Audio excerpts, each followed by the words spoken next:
बिस्मिल्लाहिर्रहमानिर्रहीम।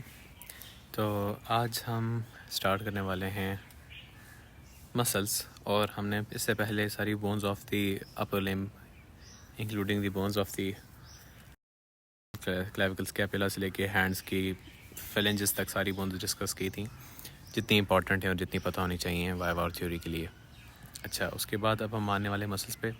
मसल्स का पढ़ने के कई तरीके हैं। लाइक एक तो वो तरीका है जिस तरह हमें डेमोस आके पढ़ाते हैं यूनिवर्सिटी में कि आप रीजन वाइज करें, anterior axioappendicular muscles, posterior axioappendicular muscles, फिर आर्म के मसल्स, फोर आर्म के मसल्स, हैंड के मसल्स और बस। लेकिन मसला ये कि वो पढ़ाते एक तरीके से और पूछते फिर एग्ज़ाम में पूछा अलग तरीके से जाता है। फॉर एग्जांपल एग्जाम में क्वेश्चन आता है, describe the muscles of the pectoral girdle having indirect attachment to the axial skeleton, और बंदे की रूह निकल जाती है कि भाई ये क्या हो गया लाइक ये कहाँ से आ गया। तो मैंने इस वीडियो में ये फ़ैसला किया कि हम जितने भी मसल्स हैं हम कभी उनको रीजन वाइज नहीं पढ़ेंगे, हम उनको उसी तरह पढ़ेंगे जिस तरह वो एग्ज़ाम में पूछे जाते हैं, यानी पास्ट पेपर क्वेश्चंस के हिसाब से। और ये सारे जो मैंने आपके सामने 13 लिखे हुए हैं, ये पास्ट पेपर क्वेश्चंस हैं जो रिपीटेडली पूछे गए हैं, और इसी स्टाइल में आई गेस बाकी यूनिवर्सिटीज़ में भी पूछे जाते हैं मॉड्यूलर सिस्टम के अंडर। तो हम इस तरह डिस्कस करेंगे आज एंटीरियर एक्सियो पेंडिकुलर मसल, यानी उस वाले सारे पेक्टोरल रीजन और शोल्डर रीजन के मसल से लेके हम नीचे आपके हैंड्स की फिंगर्स के सारे मसल्स को डिस्कस करेंगे आज।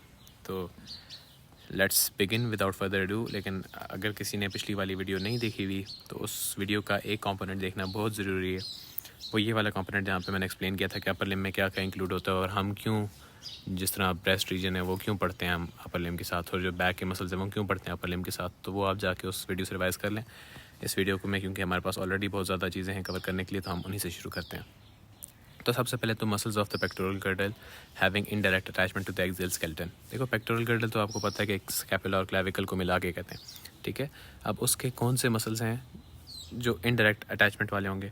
सबसे पहले तो आपको पता होना चाहिए कि एक्सियल स्केलेटन जो हमारा है, जो मैंने आपको पिछली वीडियो में एक्सप्लेन किया था, ये ब्लू वाला रीजन सारा, इस एक्सियल स्केलेटन से डायरेक्ट अटैचमेंट का मतलब क्या है और इनडायरेक्ट अटैचमेंट का मतलब क्या है? तो डायरेक्ट अटैचमेंट का मतलब है कि एक एंड उस मसल का, चाहे ओरिजिन हो चाहे इंजर्शन हो, वो इन एक्सियल स्केलेटन की बोन्स के साथ लगा हो, चाहे वो वर्टिब्री के साथ लगा हो, रिब्स के साथ लगा हो, स्टर्नम के साथ लगा हो, तो वो आपकी डायरेक्ट अटैचमेंट वाले मसल्स हो जाएंगे। फॉर एग्जांपल पेक मेजर है, पेक माइनर है, वो सारे आपके डायरेक्ट अटैचमेंट वाले मसल्स हो जाएंगे।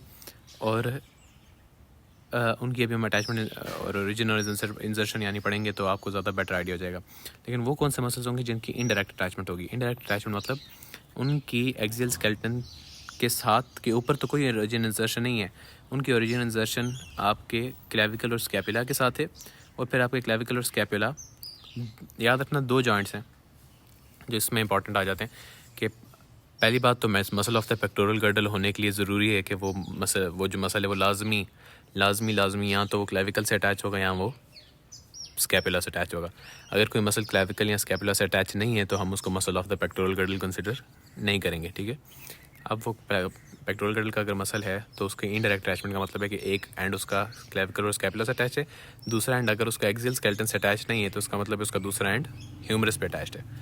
तो आपने अगर किसी ने क्लासेस ली हैं तो उसको पता होगा, और टाइम गोना से नेक्स्ट, जिससे नहीं भी ली हैं तो उसको मैं बता देता हूँ कि आपके एक सर्टन ग्रुप ऑफ मसल्स है स्कैपुलो ह्यूमरल मसल्स, जो स्कैपुला से ओरिजिन लेते हैं और ह्यूमरस पे जाके अटैच होते हैं।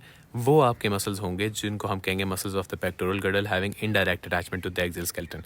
उनकी इनडायरेक्ट अटैचमेंट किस तरह है? उनकी इनडायरेक्ट अटैचमेंट है 3 जॉइंट्स के थ्रू। यानी फॉर एग्जांपल अगर कोई मसल स्कैपुला से निकल के आपके आर्म की ह्यूमरस पे इंसर्ट होता है तो आपके पास कौन से जॉइंट्स हैं? एल्बो जॉइंट, जो बेसिकली उस फोर्स को ट्रांसमिट करेंगे, उस मसल की फोर्स को ट्रांसमिट करेंगे इनटू द स्कैपुला। फिर आपकी आ जाती है एक्रोमियो क्लेविकुलर जॉइंट, जो आपके स्कैपुला से उसकी फोर्स को ट्रांसमिट करेंगे इनटू द क्लेविकल। और फिर आपका आ जाता है क्लेविकल का ये स्टर्नो क्लेविकुलर जॉइंट, जो आपकी फोर्स को ट्रांसमिट करेंगे from the clavicle into the axial skeleton. तो इनडायरेक्ट अटैचमेंट होगी ना, कि वो अटैच तो बेसिकली ह्यूमरस पे हो रहा है स्कैपुला से निकल के, लेकिन जो ये 3 जॉइंट्स हैं, एल्बो जॉइंट, आपका एक्रोमियो क्लेविकुलर जॉइंट और आपका स्टर्नो क्लेविकुलर जॉइंट, ये तीनों उसकी फोर्स को ट्रांसमिट करते हैं टू द एक्सियल स्केलेटन। तो हम कह सकते हैं कि इनडायरेक्टली वो एक्सियल स्केलेटन को अटैच्ड है, ठीक है। तो अब हम देख लेते हैं कि स्कैपुलो ह्यूमरल मसल्स कौन से हैं। स्कैपुलो ह्यूमरल मसल्स के अलावा जो हमारे एंटीरियर एक्सियोपेंडिकुलर मसल्स हैं और पोस्टीरियर एक्सियोपेंडिकुलर मसल्स हैं, उन दोनों की डायरेक्ट अटैचमेंट होती है, यानी उनका एक एंड डायरेक्ट एक्सियल स्केलेटन से लगा होता है।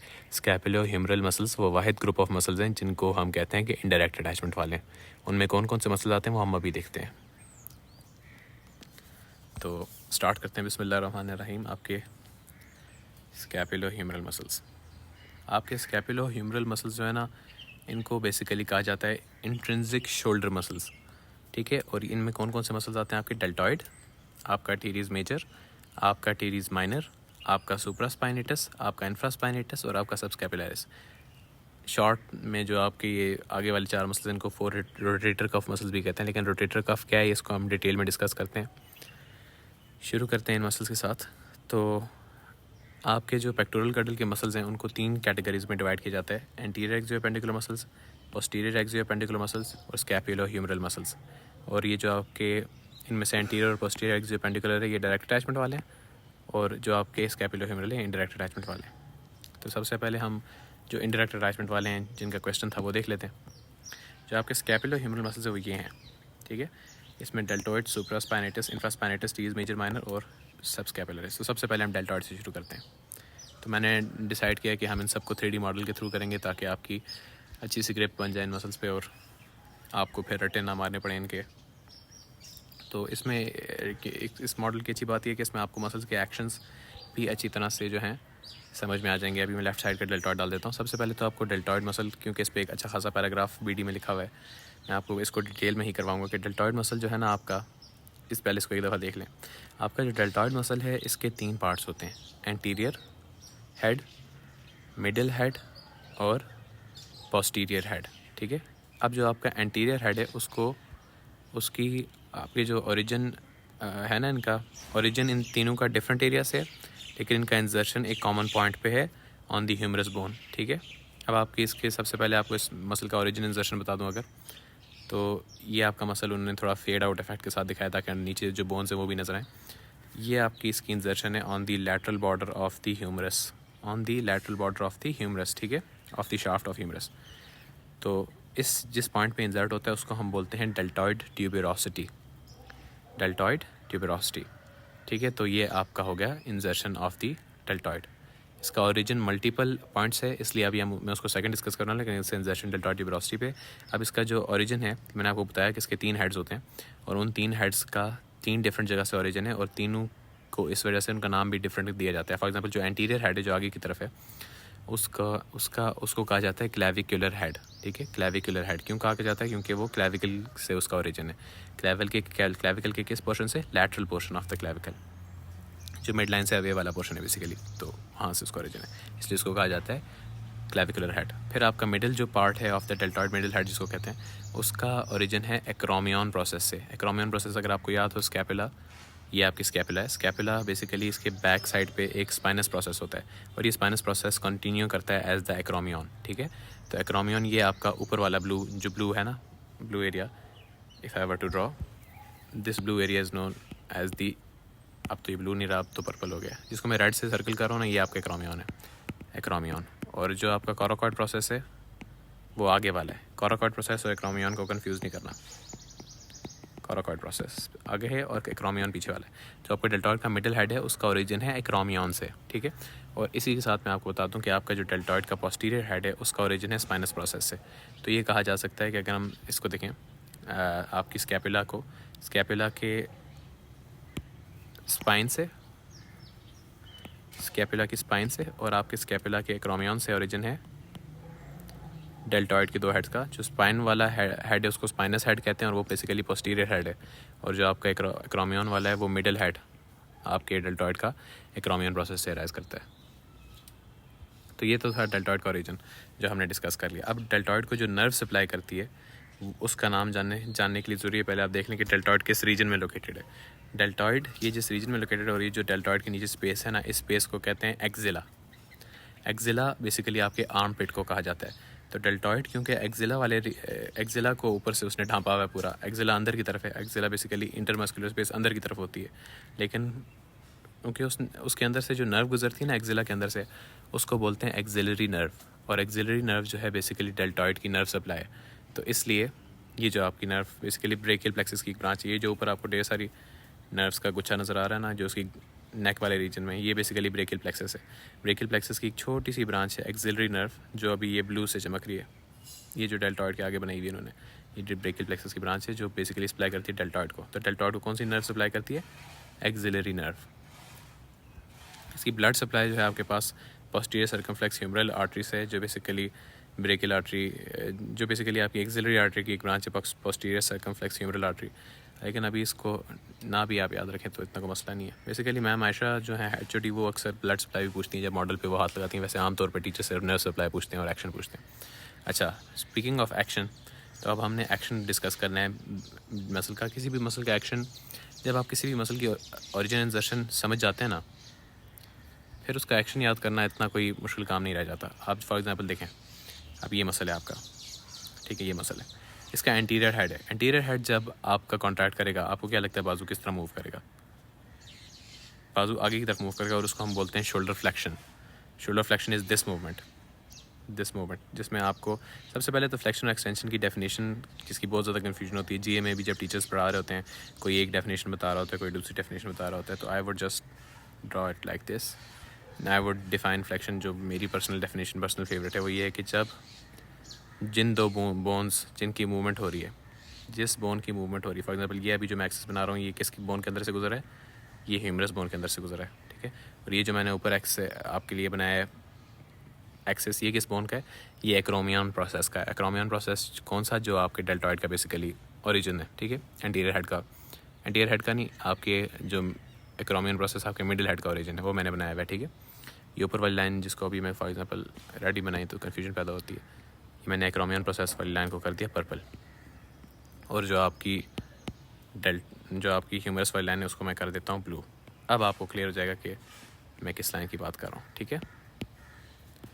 जब जिस मसल मैं कहता हूँ when the angle of the joint across which movement is taking place is reduced, it is called flexion, ठीक है।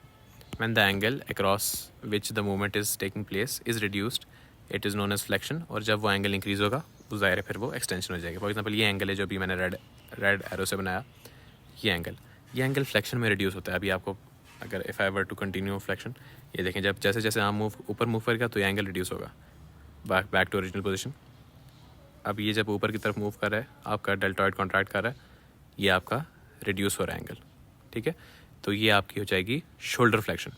अब याद रखना, आर्म की फ्लेक्शन शोल्डर फ्लेक्शन होती है, ठीक है। ये जो हो रही है ये आर्म की फ्लेक्शन है, ठीक है।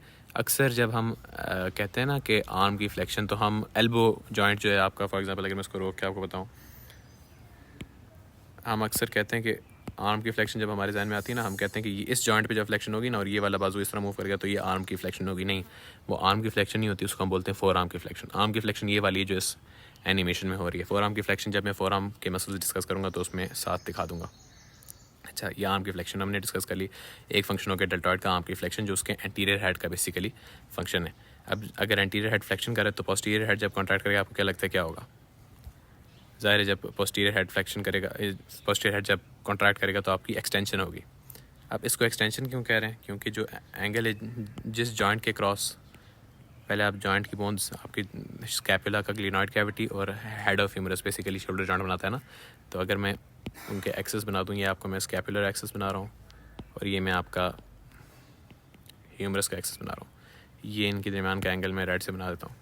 ये एंगल अब बढ़ेगा, एक्सटेंशन में बढ़ेगा। अगर angle across at the joint across which the movement is taking place is increasing, then it is known as extension. तो ये देखें, अब ये पीछे की तरफ आर्म आएगा और ये आपके शोल्डर की एक्सटेंशन हो रही है। और ये कौन कर रहा है? डेल्टॉइड का पोस्टीरियर हेड। डेल्टॉइड का पोस्टीरियर एक्सटेंशन करता है और एंटीरियर हेड फ्लेक्शन करता है। तो ये आपकी फ्लेक्शन और एक्सटेंशन और सारी मूवमेंट्स हमने एक्सप्लेन कर दी। अब हम आ जाते हैं इसके मिडल हेड पे। जब मिडल हेड कॉन्ट्रैक्ट करेगा तब आपको क्या लगता है? मुझे तो वैसे जो कॉमन इंसान को फील होता है कि क्या ही होगा जब मिडल हेड कॉन्ट्रैक्ट करेगा, तो आपको लगता है कि अगर आपको ये लगता है कि आर्म इस तरह मूव करेगा ऊपर की तरफ, तो आपको बिल्कुल सही लगता है। और इस मूवमेंट को कहते हैं एबडक्शन।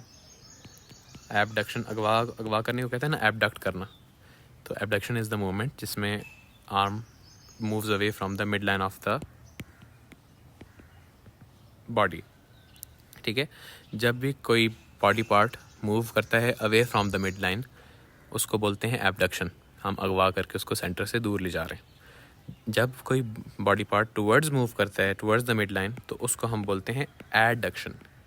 एडक्शन मैं हमेशा बताती हूँ कि इसमें जिस तरह आपके कोई चीज़ ऐड होती है ना, तो वो करीब आती है ना, तो इसी तरह जब एडक्शन होती है तो आपका बॉडी पार्ट टुवर्ड्स मूव करता है the mid line of the body, ठीक है। तो ये आपकी एबडक्शन और एडक्शन होगी। अभी हम देख लेते हैं एडक्शन और एबडक्शन हाउ दिखते किस तरह इन रियल सिनारियोस। अब ये आपकी होगी शोल्डर एबडक्शन, जो कि डेल्टॉइड के मिडिल हेड की कॉन्ट्रैक्शन से होती है। तो अब देखें it's moving away from the mid line, ठीक है। अब बैक टू स्टार्टिंग पोजीशन, अब कॉन्ट्रैक्ट करेगा आपका डेल्टॉइड और ये मूव कर रहा है away from the mid line, इसको बोल देंगे शोल्डर एबडक्शन, ठीक है। अब ये लैटरली मूव कर रहा है आपका शोल्डर और अवे फ्रॉम दी सेंटर, इसलिए इसको एबडक्शन बोलते हैं। तो ये आपकी 3 मूवमेंट्स होगी, एंटीरियर से फ्लेक्शन, मिडल से एबडक्शन, पोस्टीरियर से एक्सटेंशन। और इसके अलावा डेल्टॉइड, क्योंकि ये भी याद रखना कि जो मसल जिस भी जॉइंट के क्रॉस स्पैन करता है उसको स्टेबलाइज करता है। डेल्टॉइड शोल्डर जॉइंट के क्रॉस स्पैन कर रहा है तो उसको स्टेबलाइज करेगा। इसके अलावा कोई इसका एक्शन एज सच नहीं है, ठीक है। अब एक छोटा सा एक्शन जो मैंने अभी मिस किया है वो है मीडियल रोटेशन और लैटरल रोटेशन, ठीक है। आपका जो डेल्टॉइड का एंटीरियर हेड है, जब वो कॉन्ट्रैक्ट करता है वो मीडियल रोटेशन करता है। अच्छा, मीडियल रोटेशन क्या है? अगर आप if we were to look at this body ऊपर की तरफ से, जो कि क्रॉस सेक्शनल व्यू कहते हैं ना अक्सर, ऊपर की तरफ से अगर मैं इस बॉडी को देखूं तो ये आपका आर्म, अगर तो arm towards mid line move कर रहा है, ठीक है। आपकी mid line of the body क्या हो जाएगी? जो आपका स्पाइन, ये वाला जो रीजन है स्पाइनल कॉर्ड वाला, ये मिड लाइन होती है ना बॉडी की। तो अगर तो इसकी टुवर्ड्स इसकी तरफ मूव करता है, मीडियली मूव करता है, तो उसको हम बोलते हैं मीडियल रोटेशन, ठीक है। और अगर इसके अवे लैटरली मूव करेगा तो उसको हम बोलेंगे लैटरल रोटेशन।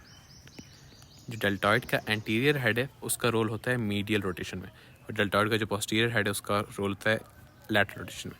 तो अभी तक आपने देख लिया कि डेल्टॉइड की जो 2 हेड्स हैं, ये एंटीरियर और पोस्टीरियर हेड, इसके कितने अपोजिंग फंक्शन है। आगे वाला कॉन्ट्रैक्ट करता है तो शोल्डर फ्लेक्शन करवाता है, पीछे वाला कॉन्ट्रैक्ट करता है तो शोल्डर की एक्सटेंशन करवाता है। इसी तरह जब आगे वाला कॉन्ट्रैक्ट करता है वो मीडियल रोटेशन में मदद करता है, पीछे वाला कॉन्ट्रैक्ट करता है वो लैटरल रोटेशन में मदद करता है, ठीक है। तो मीडियल रोटेशन को अगर मैं चलाऊँ इसकी एनिमेशन, तो ये medial rotation towards the mid line.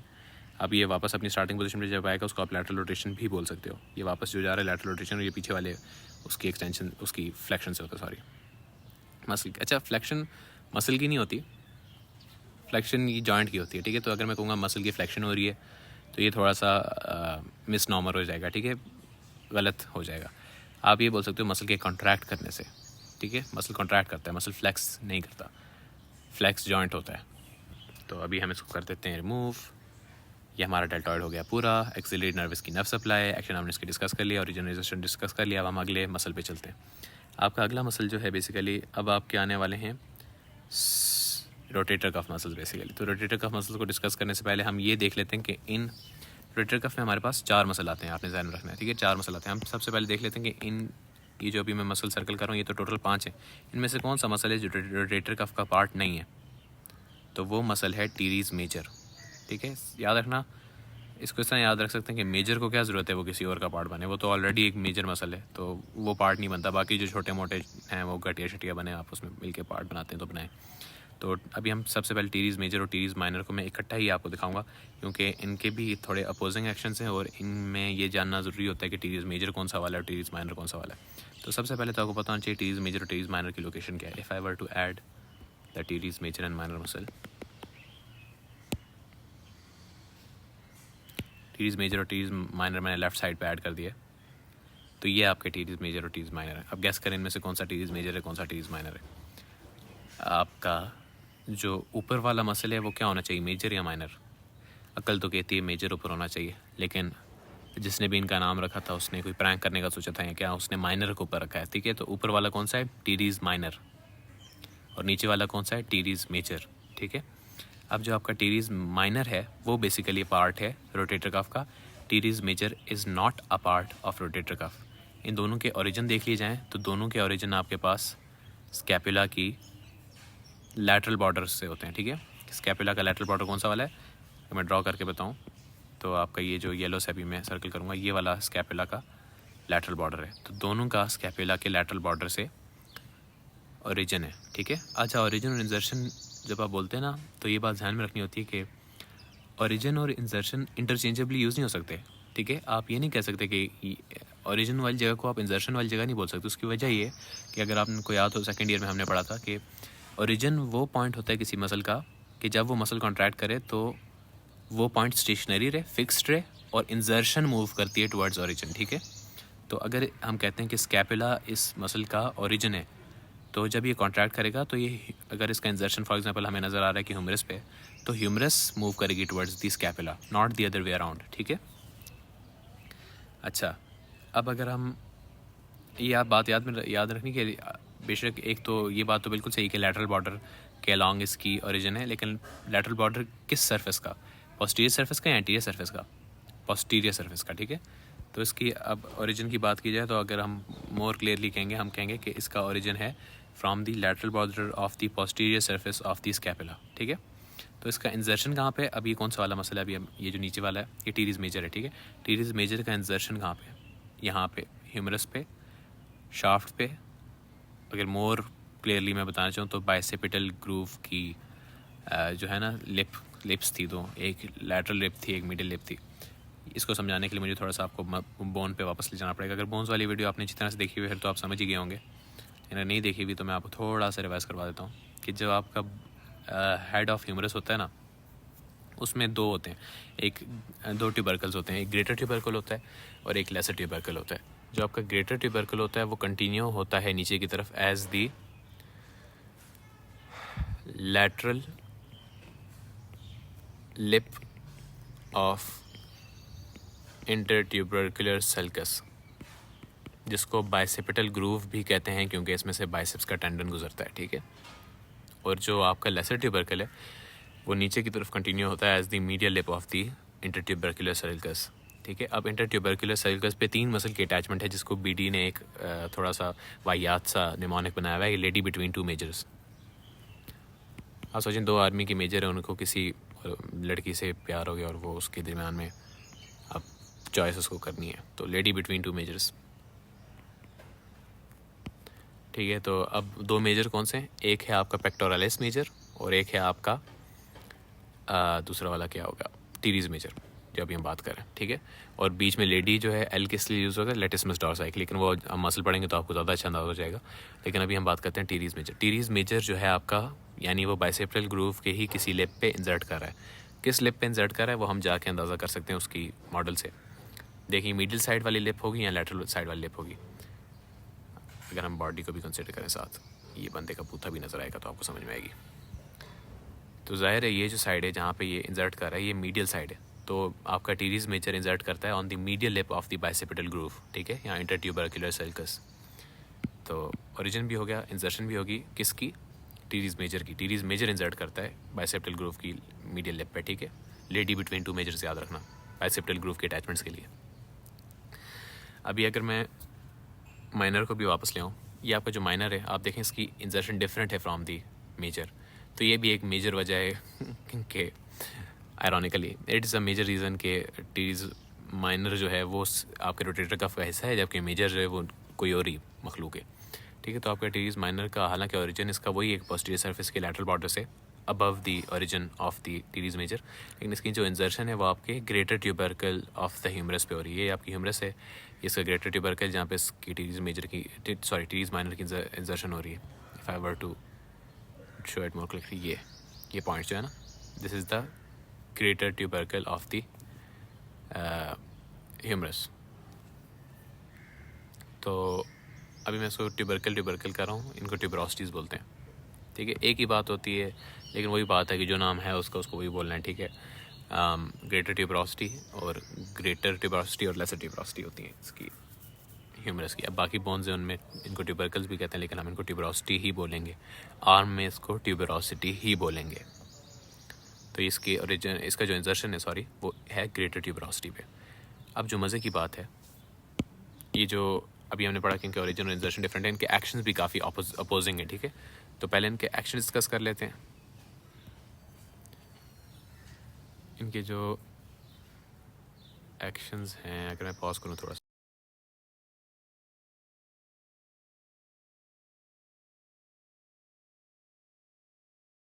Teres minor के अब हम फंक्शंस करने वाले हैं। तो फंक्शंस के लिए हम दोबारा एनाटॉमी कैटलिस्ट पे जाते हैं और यहाँ पे टीरीज मेजर और टीरीज माइनर हमारे सामने हैं। मैंने आपको बताया था कि टीरीज मेजर और टीरीज माइनर की क्योंकि ओरिजिन इंसर्शन डिफरेंट है तो इनके जो फंक्शंस हैं वो भी काफ़ी कॉन्ट्रास्टिंग है। तो फर्स्ट ऑफ ऑल अगर हम एक छोटा सा काम करें, हम इनके फंक्शंस जो हैं पहले लिख लेते हैं before like getting into it, और हम इस तरह लिखेंगे कि कॉन्ट्रास्ट कह रहा हूँ, कंपैरिजन में लिखें कि क्या डिफरेंस है। चलो हम लिख लेते हैं टीरीज मेजर, ये हमारा आ जाएगा टीरीज माइनर। फंक्शंस को इस तरह याद करने का फ़ायदा ये कि आपको फ़र्क भी याद रह जाता है और आपको ये भी याद रह जाता है कि फंक्शन था क्या। अच्छा, टीरीज मेजर जो है वो आपका एडक्ट करता है आपके आर्म को और मीडियली रोटेट करता है, ठीक है, जबकि टीरीज माइनर आपका लैटरल रोटेट करता है आर्म को, ठीक है। और अगर हम टीरीज मेजर की माइनर की बात करें तो ये हमारा abduction of the arm at the shoulder joint में भी मदद देता है, ठीक है। इसलिए हम कह सकते हैं कि इनके जो दोनों फंक्शन हैं वो एक दूसरे के ऑपोजिट हैं। टीरीज मेजर आपका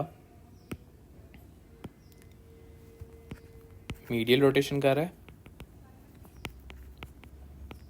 मीडियल रोटेशन हम ऑलरेडी डिस्कस कर चुके हैं क्या होती है, और आपका टीरीज माइनर जो है वो लैटरल रोटेशन कर रहा है। इनकी आप इंसर्शन देखें ना तो आपको अंदाज़ा हो जाएगा कि एक ज़रा घूम के लग रहा है तो ज़ाहिर उसका ऑपोजिट इफेक्ट होगा दैन जो डायरेक्ट जाके इंसर्ट हो रहा है आपके ग्रेटर ट्यूबरोसिटी पे, ठीक है। तो टीरीज मेजर आपका मीडियल रोटेशन करता है, टीरीज माइनर आपका लैटरल रोटेशन करता है। टीरीज मेजर आपका एडक्शन करता है, एडक्शन यानी टुवर्ड्स मिड लाइन लाता है आर्म को, और टीरीज माइनर आपका एबडक्शन करता है। अच्छा, अब जो आपकी ये टीरीज मेजर टीरीज माइनर के फंक्शन हो गए और ये इतने ही हैं, तो that's it for teres major and teres minor. इनकी अब हम नर्व सप्लाई डिस्कस कर लेते हैं। हमने इनकी ओरिजिनाइजेशन कर लिया है, इनके एक्शन ये लिखे हुए हैं आपके सामने, और अब हम इनकी नर्व सप्लाई डिस्कस कर लेते हैं। नर्व सप्लाई इनकी जो है, if you talk about the innervation, जो टीरीज मेजर है आपका उसकी अलग है और टीरीज माइनर की अलग है। टीरीज माइनर जो है ना, अगर आपको याद हो तो इसके ऊपर इसके साथ ही डेल्टॉइड पड़ा हुआ था muscle. If I just add the deltoid ताकि आपको मैं बताऊँ what I am talking about. Deltoid left, ये डेल्टॉइड देखें तो बिल्कुल इसके ऊपर पड़ा हुआ है, और टीरीज माइनर को तो उसने पूरा कवर किया हुआ है, टीरीज मेजर का थोड़ा सा पार्ट कवर किया हुआ है। तो ये मैंने इसलिए डाला है आपको ये बताने के लिए कि जो टीरीज माइनर है उसकी जो नर्व सप्लाई है वो डेल्टॉइड वाली है, और डेल्टॉइड की अगर आपको नर्व सप्लाई याद हो तो वो थी एक्सिलरी नर्व। जो आपका बचा टीरीज मेजर नीचे की तरफ है, और जो आपका टीरीज मेजर है उसकी जो नर्व सप्लाई है वो एक और मसल के साथ रिलेटेड है जो अभी हमने पढ़नी है, सबस्कैपुलर मसल, सबस्कैपुलरिस, ठीक है। वो जो मसल है वो सबस्कैपुलर फॉसा में होता है। सबस्कैपुलर फॉसा कौन सा है? जो स्कैपुला के एंटीरियर साइड पे फॉसा होता है उसको हम कहते हैं, ठीक है, जो अभी ब्लू हुआ हुआ है आपके सामने। तो this is basically the subscapular fossa, और ये वाला ये आपका सबस्कैपुलर फॉसा है, और यहाँ पे सबस्कैपुलरिस मसल होता है, और उसको दो नर्व सप्लाई करती हैं, अपर सबस्कैपुलर नर्व और लोअर सबस्कैपुलर नर्व। तो क्या लगता है आपको, लोअर सबस्कैपुलर नर्व इसको सप्लाई करती होगी या फिर अपर सबस्कैपुलर नर्व? सीधी सी बात है, वो नीचे, तो लोअर सबस्कैपुलर नर्व जो है वो आपके टीरीज मेजर को सप्लाई करती है, क्योंकि मैंने आपको बताया था पहले कि मेजर नीचे होता है, माइनर ऊपर है, ठीक है। तो अभी हम इसकी ये सब कुछ क्लियर कर लेते हैं जो मैंने आपको समझाने के लिए लिखी थी, और अब हम आ जाते हैं वापस टीरीज मेजर माइनर पे। नर्व सप्लाई भी होगी, एक्शन भी हो गया, सब कुछ हो गया। तो अब हम चलते हैं अपने अगले मसल्स पे जो कि हमारे पास रोटेटर कफ मसल्स हैं बेसिकली। तो रोटेटर कफ में आपको पता है कि टीरीज माइनर तो एज इट इज़ इंक्लूड होता है, तो हम टीरीज माइनर को रखेंगे, टीरीज मेजर को कर देंगे डिसअपेयर। ये जो ड्राइंग मैंने लिखे थे ये हम अरेज कर देते हैं, और टीरीज मेजर को कर देते हैं बाय बाय बाय बाय, ठीक है। अब हम बाकी जो आपके हैं रोटेटर कफ मसल्स उनको ऐड करते हैं बारी बारी। तो टीरीज माइनर के अलावा देखिए, याद रखना रोटेटर कफ के लिए जो निमोनिक यूज़ होता है वो है सिट्स, SITS।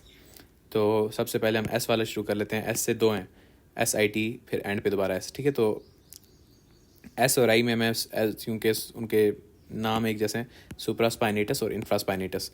बड़ी अगर मैं आपको एक कहूँ कि गैस करें सुप्रास्पाइनेटस और इंफ्रास्पाइनेटस का ओरिजिन कहाँ से होगा, तो it would be pretty obvious to guess कि उनका ओरिजिन सुप्रास्पाइनस और इंफ्रास्पाइनस फॉसा से होगा। अगर आपको ये नहीं पता कि सुप्रास्पाइनस और इंफ्रास्पाइनस फॉसा क्या है, तो आइदर आपने बोन वाली वीडियो देखी नहीं है, या अगर देखी है तो आपको दोबारा देखने की ज़रूरत है। आपकी ये स्कैपुला है, एक स्कैपुला की एंटीरियर सरफेस है जो आगे की तरफ है, जिसको कॉस्टल सरफेस भी कहते हैं, ये वाली, दिस वन। लेकिन इस पे जो फॉसा है उसको हम बोलते हैं सब स्कैपुलर फॉसा, क्योंकि स्कैपुला के नीचे आता है। ठीक है, अब अगर हम इसको भूल जाएं 2 मिनट के लिए और पीछे की तरफ जाएं, स्कैपुला की पोस्टीरियर एस्पेक्ट देखें तो पोस्टीरियर एस्पेक्ट पे स्पाइन है। स्पाइन ने पोस्टीरियर एस्पेक्ट पे जो फॉसा है उनको 2 पे डिवाइड किया हुआ है। एक आपका स्पाइन से ऊपर वाला है जिसको हम सुप्रास्पाइनस फॉसा कहते हैं, और इसी के अंदर से हमारा सुप्रास्पाइनेटस मसल जो है वो ओरिजिन लेता है, और एक नीचे वाला है जिसको हम इंफ्रास्पाइनस फॉसा कहते हैं, और यहाँ से हमारा इंफ्रास्पाइनेटस मसल जो है वो ओरिजिन लेगा। तो ये आपकी, मैंने आपको जल्दी से इनके ओरिजिन बता दिए। इनके इंजर्शन की एक बहुत मज़े की बात है कि वो दोनों ही जाके इंजर्ट होते हैं उस सेम जगह पे जहाँ पे आपका टीरीज माइनर इंजर्ट हो रहा है। तो रोटेटर कफ की ये बहुत अच्छी बात है कि इसके 3 मसल्स तो एक ही जगह पे इंजर्ट हो रहे हैं। सुप्रास्पाइनेटस भी, इंफ्रास्पाइनेटस भी और टीरीज माइनर सब जाके इंजर्ट होते हैं ग्रेटर ट्यूबरोसिटी पे और greater tuberosity of the humerus bone. और बाकी इनके ओरिजिन डिफरेंट है जो मैं आपको सबके बता चुका हूँ ऑलरेडी। अब आ जाते हैं हम इनके एक्शन पे। याद रखना सुप्रास्पाइनेटस और इंफ्रास्पाइनेटस जो हैं, इनके एक्शंस जो हैं वो आपके टीरीज माइनर से मिलते जुलते हैं। तो टीरीज माइनर का आपको याद हो तो टीरीज माइनर जो था वो लैटरल रोटेशन कर रहा था, तो आपका इंफ्रास्पाइनेटस भी लैटरल रोटेशन करता है। आपका टीरीज माइनर जो है वो एबडक्शन कर रहा था, तो ये भी आपका एबडक्शन में काम करता है। फिर आपका जितने भी रोटेटर कफ मसल्स हैं उनका एक जनरल फंक्शन है stabilisation of the shoulder joint. मैंने आपको बताया था कि जो भी मसल किसी जॉइंट के क्रॉस स्पैन करता है उस जॉइंट को स्टेबलाइज करता है। ये आपके इंफ्रास्पाइनेटस की बात हो रही थी। जो आपका सुप्रास्पाइनेटस है उसका सिर्फ एक फंक्शन है, उसके अलावा उसका कोई फंक्शन नहीं है, और वो है एबडक्शन ऑफ द आर्म। अच्छा, जो आपके आर्म की एबडक्शन है ना, basically this movement of the arm, ये एबडक्शन, इसमें डिफरेंट हद तक डिफरेंट मसल्स काम करते हैं। What do I mean by that? आपकी एबडक्शन, ये तो सबको पता है कि abduction is moving away from the mid line. तो मिड लाइन अगर मैं आपकी फॉर एग्जांपल बना दूं ग्रीन से, ये आपकी मिड लाइन हो जाएगी आपकी बॉडी की। ठीक है, तो आपकी मिड लाइन से डिफरेंट डिग्रीज हैं। फॉर एग्जांपल एक 15 डिग्री मिड लाइन से अगर हम 15 डिग्री का एंगल बनाएं, ये जो मैं ब्लू से बना रहा हूँ ये 15 डिग्री का एंगल होगा, 15 डिग्री। ठीक है, अब जो आपका रेड वाला है ये आपका 90 डिग्री, सबको पता है 90 डिग्री की लाइन शो करता है। ये जो आपका राइट एंगल होता है 90 डिग्री। ठीक है, ये आपका ब्लू वाला जो आपका 15 डिग्री का एंगल है। ठीक है, फिर आपका आ जाता है इसके बाद 180 डिग्री का एंगल। तो 180 का डिग्री का एंगल सबको पता है कि वो थोड़ा इस तरह आएगा। अगर मैं पर्पल से बनाऊँ, आपका 180 डिग्री का एंगल डायरेक्ट ऊपर आएगा। ठीक है, पूरा दिस इज़ 180 डिग्री का एंगल। तो आपका जो आर्म 90 डिग्री तक एबडक्शन कर रहा है ना, तो ये क्योंकि यहाँ पे अगर मैं इसका सर, क्योंकि इस एनिमेशन वाली उसमें नहीं है, मैं आपको इसका अगर छोटा सा इसका बूथा बना के दिखा दूँ, ये इसका बूथा होगा। इसको स्माइली दे देते हैं, चलो पहली दफ़ा एक अच्छा स्माइल। ठीक है, ये स्माइली इसको दे देते हैं। अच्छा, आपका जो आर्म है अगर तो वो एबडक्शन कर रहा है आपके सर के नीचे तक, तो उसको कहते हैं अंडर हेड एबडक्शन, यानी हेड के नीचे नीचे ही रहता है। लेकिन जब आप 90 से 180 के तक ले जाते हैं ना एबडक्शन करने, तो आपका बाजू जो है वो आपके सर के ऊपर चला जाता है। ठीक है, उसको बोलेंगे ओवर हेड एबडक्शन।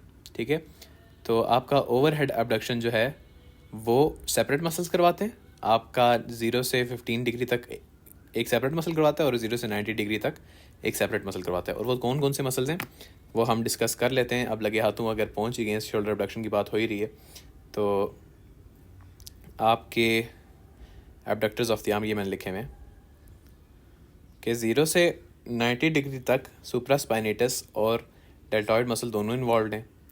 फिर 90 से 180 तक सेरेटस एंटीरियर, और उसके अलावा 90 से 180 में ट्रेपीजियस का भी रोल है। तो अभी ये जो सेरेटस एंटीरियर और ट्रेपीजियस ये मसल हम आगे पढ़ेंगे, लेकिन अभी जो दो मसल्स हमने पढ़े हैं सुप्रास्पाइनेटस और डेल्टॉइड, अब मैं बताऊँ कि कुछ जगह पे तो कुछ बुक्स में इस तरह लिखा हुआ है कि if I were to write that down, जो अभी हमने पढ़ा है, कुछ बुक्स में इस तरह लिखा हुआ है कि जो आपका सुप्रास्पाइनेटस है, जो अभी हमने लेटेस्ट मसल पढ़ा है, सुप्रास्पाइनेटस वो कराता है 0 से 15 डिग्री तक। फिर आपका आ जाता है डेल्टॉइड जो कराता है 90 डिग्री तक। फिर आपकी जो ओवरहेड अबडक्शन है उसके दो मसल हैं, सेरेटस एंटीरियर और ट्रेपीजियस, दोनों ही ओवरहेड अबडक्शन में इन्वॉल्व हैं। ठीक है, तो ये मसल्स जहन में रखना, और इस डायग्राम की मैं बना लेता हूँ फ़ोटो, और इसको हम डाल देंगे आपके नोट्स में ताकि आपको आसानी हो। अच्छा, इस ड्राइंग को अब हम करते हैं क्लियर ताकि हम आगे पढ़ सकें, और अब हम वापस आ जाते हैं टू द सुप्रास्पाइनेटस मसल। तो ये हो गया, हमने इनकी ओरिजिन, इंसर्शन, एक्शन सब डिस्कस कर लिया है। सुप्रास्पाइनेटस का सिर्फ एबडक्शन में रोल है, जबकि इंफ्रास्पाइनेटस के टीरीज माइनर वाले सारे रोल हैं। तो आपके सुप्रास्पाइनेटस की अगर इनर्वेशन की बात की जाए और इंफ्रास्पाइनेटस की इनर्वेशन की बात की जाए, तो इन दोनों को, सुप्रास्पाइनेटस और इंफ्रास्पाइनेटस दोनों को आपकी सप्लाई करती है सुप्रास्कैपुलर नर्व, जो कि C5 C6। अच्छा, रूट वैल्यूज़ का ये चक्कर है कि रूट वैल्यूज़ आपको ब्रेकियल प्लेक्सस वाले टॉपिक में वैसे ही सबकी याद करनी ही पड़ेंगी, तो उसका फिर ये है कि यहाँ पर भी साथ साथ याद कर लें या उसमें जाके एक दफ़ा याद कर लें, तो एक ही बात है। लेकिन ये कि रूट वैल्यूज़ अक्सर याद नहीं रहती हैं, तो ना भी याद रहें इनकी खैर है, लेकिन इतना आपको पता होना चाहिए कि नर्व का नाम क्या था। तो सुप्रास्पाइनेटस और इंफ्रास्पाइनेटस को एक ही नर्व सप्लाई करती है जिसका नाम है सुप्रास्कैपुलर नर्व, यानी जो स्कैपुला के ऊपर होगी। अगर मैं उस नर्व को यहाँ पे आपके सामने ले आऊँ, तो ये सुप्रास्कैपुलर नर्व है जो ब्लू में अभी, ये वाली, ये जो अब ब्लू होगी, this is the suprascapular nerve, और ये भी ब्रेकियल प्लेक्सस की ब्रांच है। ये जो ऊपर बना है ये ब्रेकियल प्लेक्सस, तो उसकी ब्रांच है। ये दोनों आपके मसल सुप्रास्पाइनेटस इंफ्रास्पाइनेटस सप्लाई करती है, अनलाइक टीरीज माइनर और मेजर। टीरीज माइनर और मेजर की अपनी अपनी नर्व सप्लाई अलग है। ठीक है, तो ये एक्शन भी हो गया, नर्व सप्लाई भी होगी, और ओरिजिनाइजेशन भी हो गया। तो that means we are done with these muscles. अब हमारा जो रोटेटर कफ के, मैंने कहा था मैं सारे मसल डालूंगा, तो एक हो गया सुप्रास्पाइनेटस, एक हो गया इंफ्रास्पाइनेटस, एक हो गया आपका टीरीज माइनर, और जो आखिरी एस है वो स्टैंड्स फॉर सबस्कैपुलरिस, जो मैं बाद में इसलिए डाला है क्योंकि इसके थोड़े फंक्शंस ऑपोजिट हैं एज़ कम्पेयर टू बाकी के rotator cuff muscles. Rotator cuff का बेसिकली ना आपकी जो इनकी कॉमन चीज़ है ना, वो एक तो इनकी आपने देखा कि जो पीछे वाले तीन है इनकी इंजर्शन एक है। ठीक है, ह्यूमरस पे, ग्रेटर ट्यूबरोसिटी पे। जो आगे वाला है जो सबस्कैपुलरिस, जो मैंने इंगी डाला है, ये वाला मसल जो है इसकी तो ओरिजिन इंजर्शन भी डिफरेंट है। इंजर्शन इसकी लेसर ट्यूबरोसिटी है, अनलाइक बाकी सब की जिनकी ग्रेटर ट्यूबरोसिटी थी, और इसका ओरिजिन जो है सबस्कैपुलर फॉसा है। खैर वो तो सबका ही डिफरेंट था, तो इनके इसके एक्शन भी डिफरेंट है एज़ कम्पेयर टू बाकी। लेकिन रोटेटर कफ का जो वाहिद उनको जो इकट्ठा करने वाला पॉइंट है कि वो सब स्टेबलाइज करते हैं कौन सी जॉइंट को, शोल्डर जॉइंट को। तो अभी हम आ जाते हैं सबस्कैपुलरिस मसल पे। सबस्कैपुलरिस मसल की जो फंक्शंस हैं, ये करता है medial rotation of the shoulder joint. अब आपके मीडियल रोटेशन करता है, इसका मतलब है जो आपके ये इसका जो ये वाला एक्शन है ये ऑपोजिट हो गया इंफ्रास्पाइनेटस के, क्योंकि वो लैटरल रोटेशन कर रहा था। ठीक है, अब इसके अलावा इसका क्या रोल है कि ये इसका फंक्शन इतना ही, एक्शन इसका सिर्फ यही है, और लेकिन ये उसके अलावा स्टेबलाइज करता है शोल्डर जॉइंट को। हम पहले बात कर चुके हैं। इसकी जो नर्व है वो मैंने आपको पहले भी बताई थी कि अपर और लोअर सबस्कैपुलर नर्व्स इनको सप्लाई करती हैं, और इसको जो ब्लड सप्लाई है वो सबस्कैपुलर आर्टरी है, और बस इसका इतना ही है। और इसका मीडियल रोटेशन की अगर आपको दोबारा एनिमेशन देखने का शौक है तो I can like pull it up, medial rotation. तो हाँ, that's it for subscapularis muscle. इसके ओरिजिन इंजर्शन भी मैं आपको दिखा दूं, तो ये इसका ओरिजिन है from the subscapular fossa in the subscapular fossa in the scapula, और ये आपके इंजर्शन है जो कि lesser tuberosity of the humerus है। ठीक है, अब हम इसकी ब्लड सप्लाई वगैरह बहुत कॉम्प्लेक्स की डायग्राम अगर आपको देखना, वैसे जस्ट फॉर योर इंटरेस्ट अब इसको मिस कराते हैं और हम अगले मसल्स पे चलते हैं। ये हमारे सारे जो है ना, बेसिकली हमने डेल्टॉइड, आपका टीरीज मेजर और आपके रोटेटर कफ्स, इन सब को मिला के कौन सा ग्रुप कहा जाता है मसल्स का, याद रखना। स्कैपुला से सारे निकले, इंसर्ट ह्यूमरस पे हुए स्कैपुलो ह्यूमरल मसल्स, और ये वो मसल्स हैं जिनकी इनडायरेक्ट अटैचमेंट है to the pectoral to the axial skeleton, sorry axial skeleton, ठीक है। तो ये आपके स्कैपुलो ह्यूमरल मसल्स हो गए। अब हम आ जाते हैं एंटीरियर और पोस्टीरियर एक्सियो एपेंडिकुलर मसल्स पे। चलो पहले एंटीरियर एक्सियो एपेंडिकुलर मसल्स कर लेते हैं, तो इनको हम करेंगे वाइट वॉश। आपके एंटीरियर एक्सियो एपेंडिकुलर मसल्स कौन से हैं? पहले तो आपको एक्सियो एपेंडिकुलर मसल्स का फंक्शन पता होना चाहिए। वो बेसिकली अपर लिम्ब को मूव करवाते हैं, पेक्टोरल गर्डल को मूव करवाते हैं ऑन द एक्सियल स्केलेटन, ठीक है, एक्सियो एपेंडिकुलर मसल्स। तो एंटीरियर वाले वो हैं जो बॉडी के एंटीरियर साइड पे होंगे, यानी मुंह वाली साइड पे। अब अगर हम उनमें से डालना चाहें तो सबसे बड़ा आपका जो मेजर आपका एंटीरियर एक्सियो एपेंडिकुलर मसल है वो है pectoralis major. This muscle fan shaped muscle इसको कहा जाता है, अक्सर आप देख सकते हैं वो जो बचपन में हम बनाते थे ना पंखा पेपर से हवा देने के लिए, वो वाला फ़ैन है ये, तो फैन शेप्ड मसल्स। तो इसका मैं आपको पहले तो बाकी सारे भी दिखा दूँ कि कौन कौन से हमारे पास इस ग्रुप में आते हैं। आपका पैक्ट मेजर, आपका पेक्टोरालिस माइनर, आपका सबक्लेवियस और सेरेटस इंटीरियर। तो इसको अभी हम डिस्कस करेंगे। जल्दी से पैक्ट मेजर पे आ जाते हैं। पैक्ट मेजर जो है इसके बेसिकली 3 हेड होते हैं। KLM में 2 लिखे हुए हैं, होते 3 हैं, आपकी मर्ज़ी, आप 2 वाला लिखें, 2 वाला बताएं, 3 वाला बताएं। एक इसका होता है क्लैविकुलर हेड, क्योंकि वो क्लैविकल से आता है, ठीक है। एक इसका होता है स्टर्नोकॉस्टल हेड, स्टर्नो से हो गया स्टर्नम, यानी इसका स्टर्नम से भी आएगा, और कॉस्टल मीन्स रिब्स, तो ये स्टर्नोकॉस्टल हेड यानी रिब्स और स्टर्नम दोनों से आएगा। और तीसरा इसका एब्डोमिनल हेड है, जो बेसिकली आपकी रिब्स से ही आता है, लेकिन क्योंकि वो एब्डोमेन की तरफ पॉइंट कर रहा होता है और उधर से लगता है इट अपेयर्स कि वो एब्डोमेन से आ रहा है, तो इसलिए उसको एब्डोमिनल हेड कह रहे हैं। तो अब स्टर्नोकॉस्टल हेड एग्जैक्टली किन रिब्स से आता है ये आपको पता होना चाहिए। एक तो स्टर्नम से आएगा, ठीक है। दूसरा कॉस्टल कार्टिलेजेस 2 to 4, यानी सेकंड रिब, थर्ड रिब और फोर्थ रिब, इन 3 रिब्स से आता है आपका स्टर्नोकॉस्टल हेड। बाकी अगर आपको ये ना भी याद रहे ना कि कौन से रिब्स हैं, आप सिर्फ अगर पहला आपका आया हुआ या फिर इस टाइप का कोई चीज़ है, तो आप सिर्फ ये भी बता दें कि ये स्टर्नम और रिब से आता है, तो आपके लिए बहुत होगा, ठीक है। अलबत्ता अगर एग्जैक्ट डिटेल में जाना हो तो सेकंड, थर्ड और फोर्थ रिब के कॉस्टल कार्टिलेज से आता है, ठीक है, इसलिए स्टर्नोकॉस्टल है, ठीक है।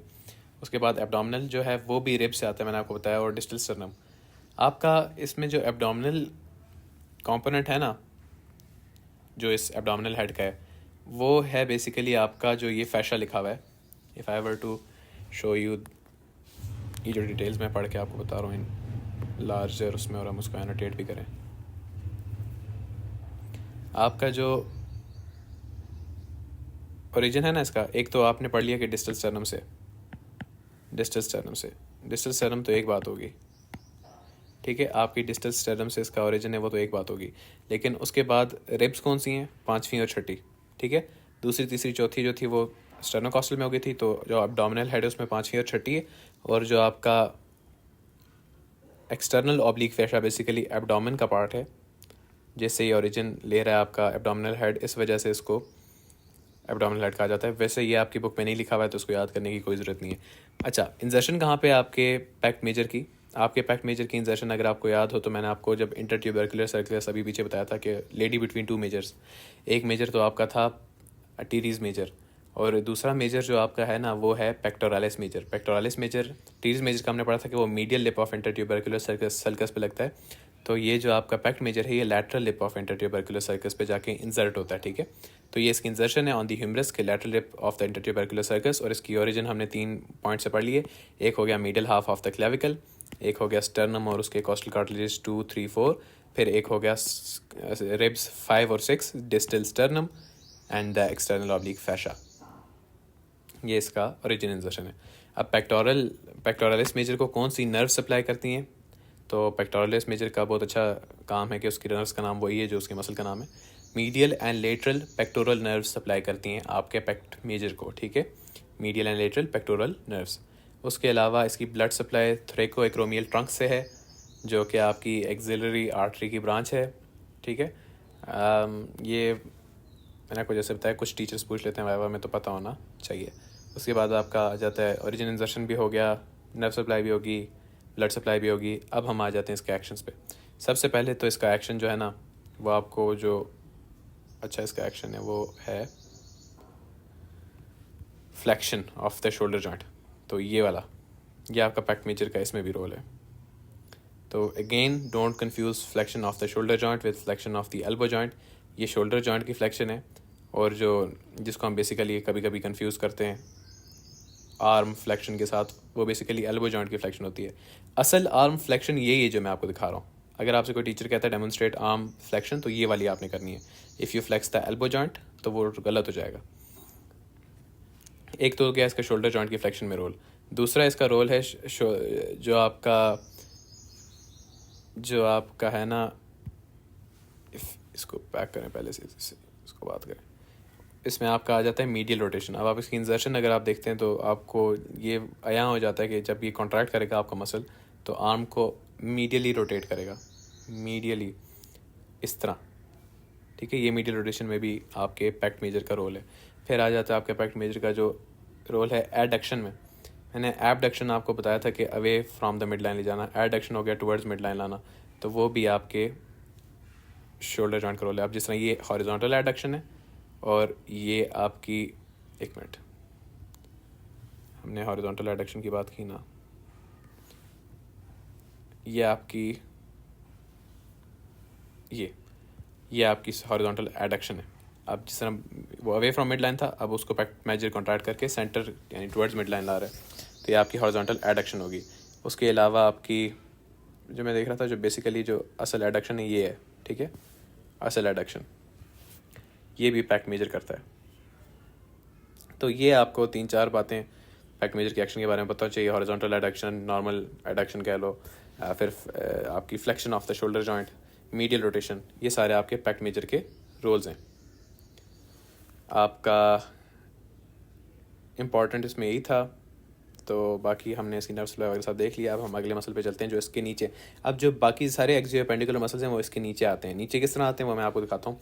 अब जिस तरह हमारे बाकी कौन से हैं, पेक्टोरालिस माइनर, सबक्लेवियस और serratus anterior. If I were to insert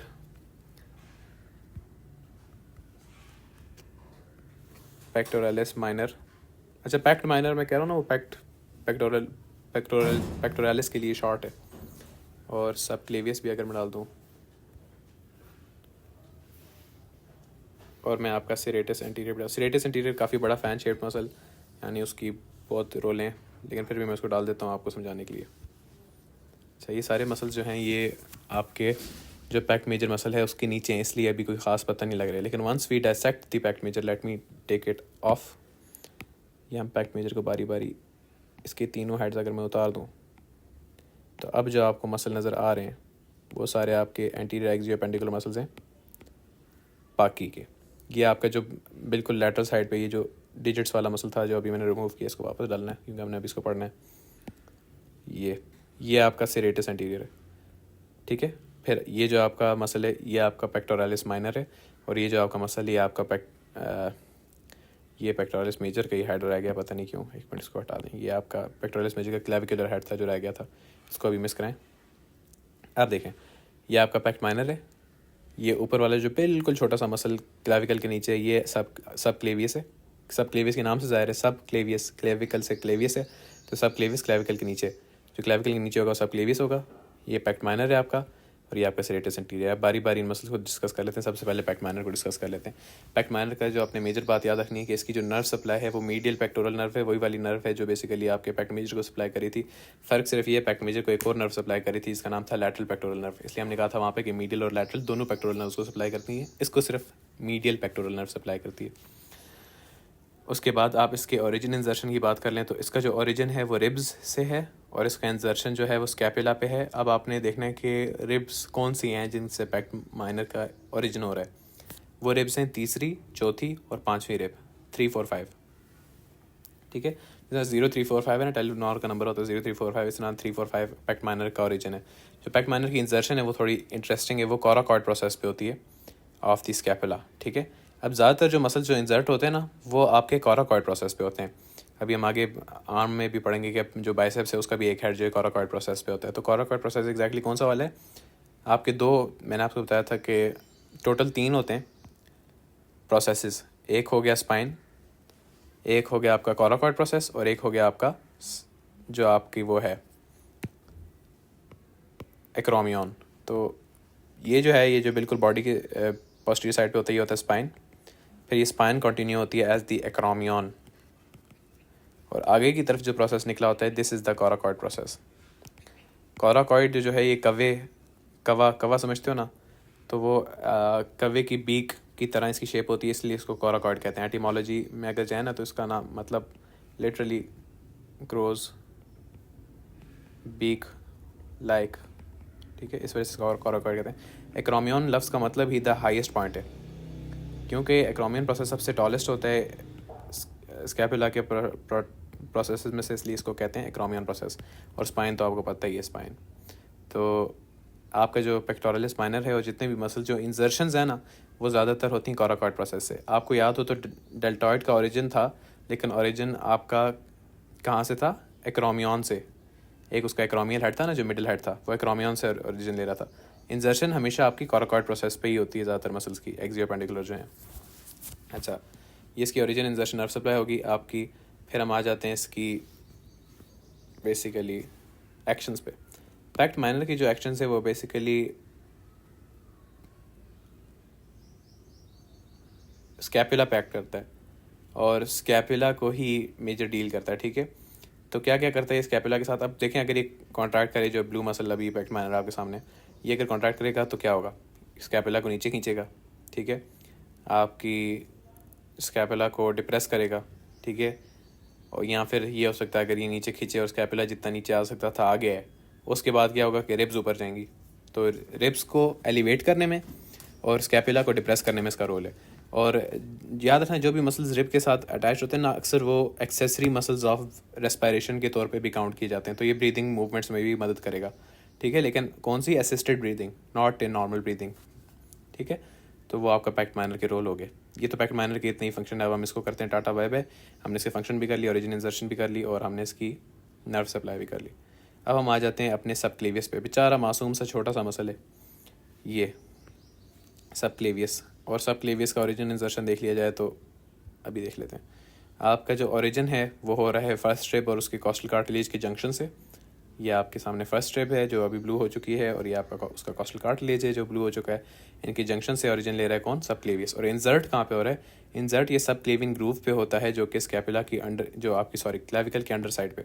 clavicle के अगर अंडर साइड पे देखा जाए ना, तो इसका एक बोनी फीचर कह लें। इसका बोनी फीचर है कि इसकी इंफीरियर सरफेस पे एक फॉसा होता है फॉर दी सब क्लेवियस मसल की इंजर्शन। तो ये जो ब्लू अब नज़र आ रहा है, ये बेसिकली सब क्लेवियस की इंजर्शन के लिए फॉसा है सब, और ये inferior surface of the clavicle पे जाके इंजर्ट हो जाता है। सब जो आपका सब क्लेवियस मसल है, आपको क्या लगता है इसका रोल क्या होगा? इसका रोल ऑफ कोर्स कोई फर्स्ट रिब से ही रिलेटेड होगा, स्कैप और क्लेविकल से रिलेटेड होगा। तो हम इसके रोल देख लें तो depresses the clavicle downward and forward. तो ये क्या करता है? मैं आपको बताया था ना कि इंजर्शन जो है वो खींचती है ओरिजिन की तरफ। तो आपका ओरिजिन क्योंकि फर्स्ट रिब्स है, तो ये क्या करता है? अपनी इंजर्शन यानी क्लेविकल को डाउनवर्ड एंड फॉरवर्ड खींचता है। नज़र आ रहा है वैसे इसकी शेप और इसके उससे शक्ल से कि और कुछ कर भी नहीं सकता ये। अच्छा खैर, इसको कराते हैं आप हाइट से पहले इसकी नर्व सप्लाई पढ़ लेते हैं। नर्व सप्लाई इसकी है filaments from the 5th and 6th cervical nerve. अच्छा, जो KLM है उसने बहुत सस्ता काम किया है कि लिख दिया है कि नर्व टू सब क्लेवियस ही इसकी जो है ना नर्व सप्लाई, नर्व टू सब क्लेवियस, और सब क्लेवियस वो उसकी रूट वैल्यू लिखती है C5C6, ठीक है।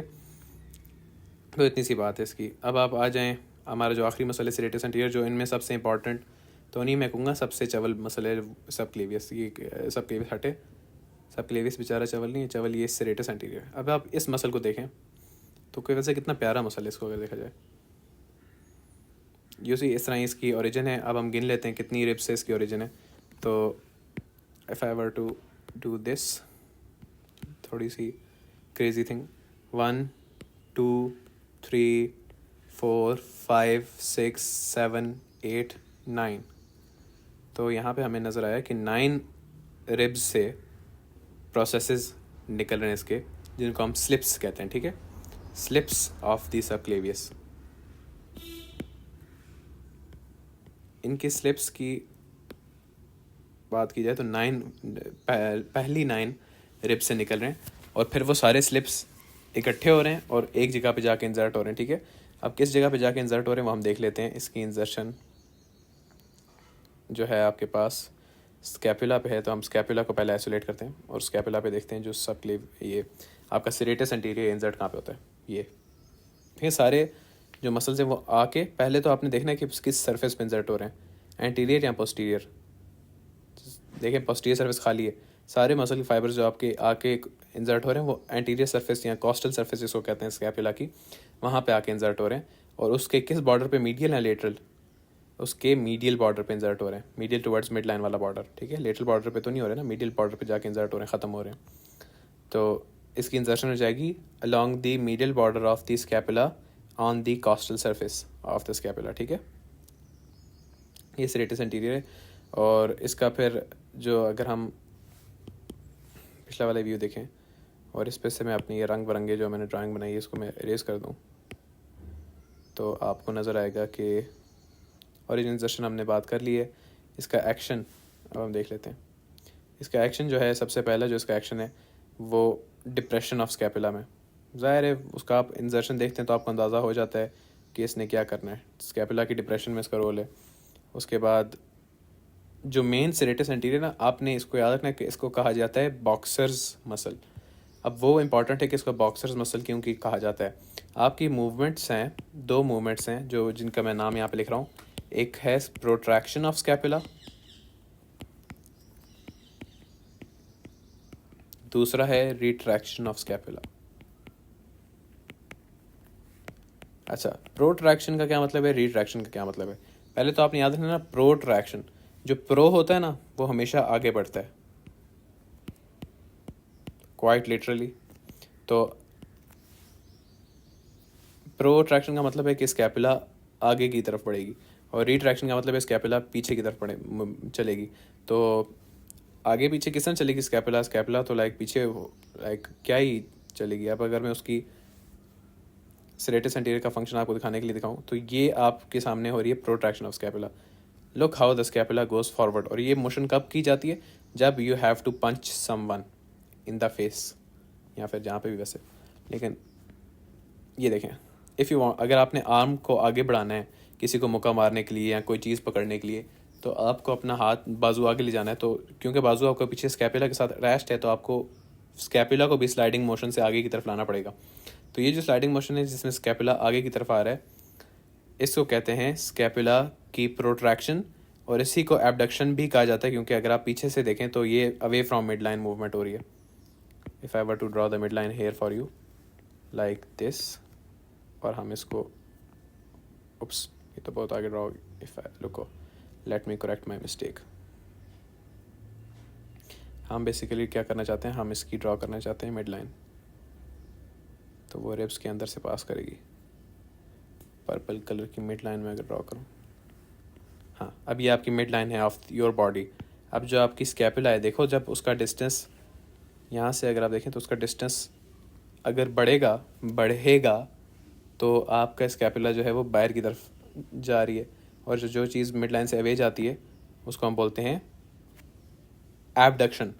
इसलिए जब प्रोट्रैक्शन हो रही है, आपकी स्कैपुला आगे की तरफ जा रही है, एट द सेम टाइम उसको स्कैपुला की एबडक्शन भी कहा जाता है। तो if I start it again, ये पहले स्टार्ट में इस तरह थी, अब ये बाहर जा रही है जैसे जैसे आपका बाजू आगे की तरफ जा रहा है। तो दिस इज़ आपकी प्रोट्रैक्शन, ये प्रोट्रैक्शन है। और जब ये पूरी हो जाती है, फिर जब वापस आते हैं उसको बोलेंगे रिट्रैक्शन, ये रिट्रैक्शन है, ठीक है। तो इसको प्रोट्रैक्शन रिट्रैक्शन, तो आप जब मुक्का मारते हैं तो आप अपने बाजू आगे की तरफ ले जाते हैं, तो प्रोट्रैक्शन होती है इस वजह से ही, क्योंकि इसमें ये मसल इस्तेमाल हो रहा है। इसको बॉक्सर मसल कहते हैं, क्योंकि बॉक्सर्स अक्सर बहुत ज़्यादा प्रोट्रैक्शन करते हैं जब वो बॉक्सिंग कर रहे होते हैं, मुक्का मारते हैं ऑफ कोर्स। तो that's its function, main function इसका प्रोट्रैक्शन ऑफ स्कैपुला ही है। बाकी आपने डिप्रेशन ऑफ स्कैपुला भी देखा था, तो बाकी इसके अलावा कुछ करने वाली बात है नहीं है इसमें। इसकी जो इनर्वेशन है वो बड़े मज़े की है, वो है long thoracic nerve.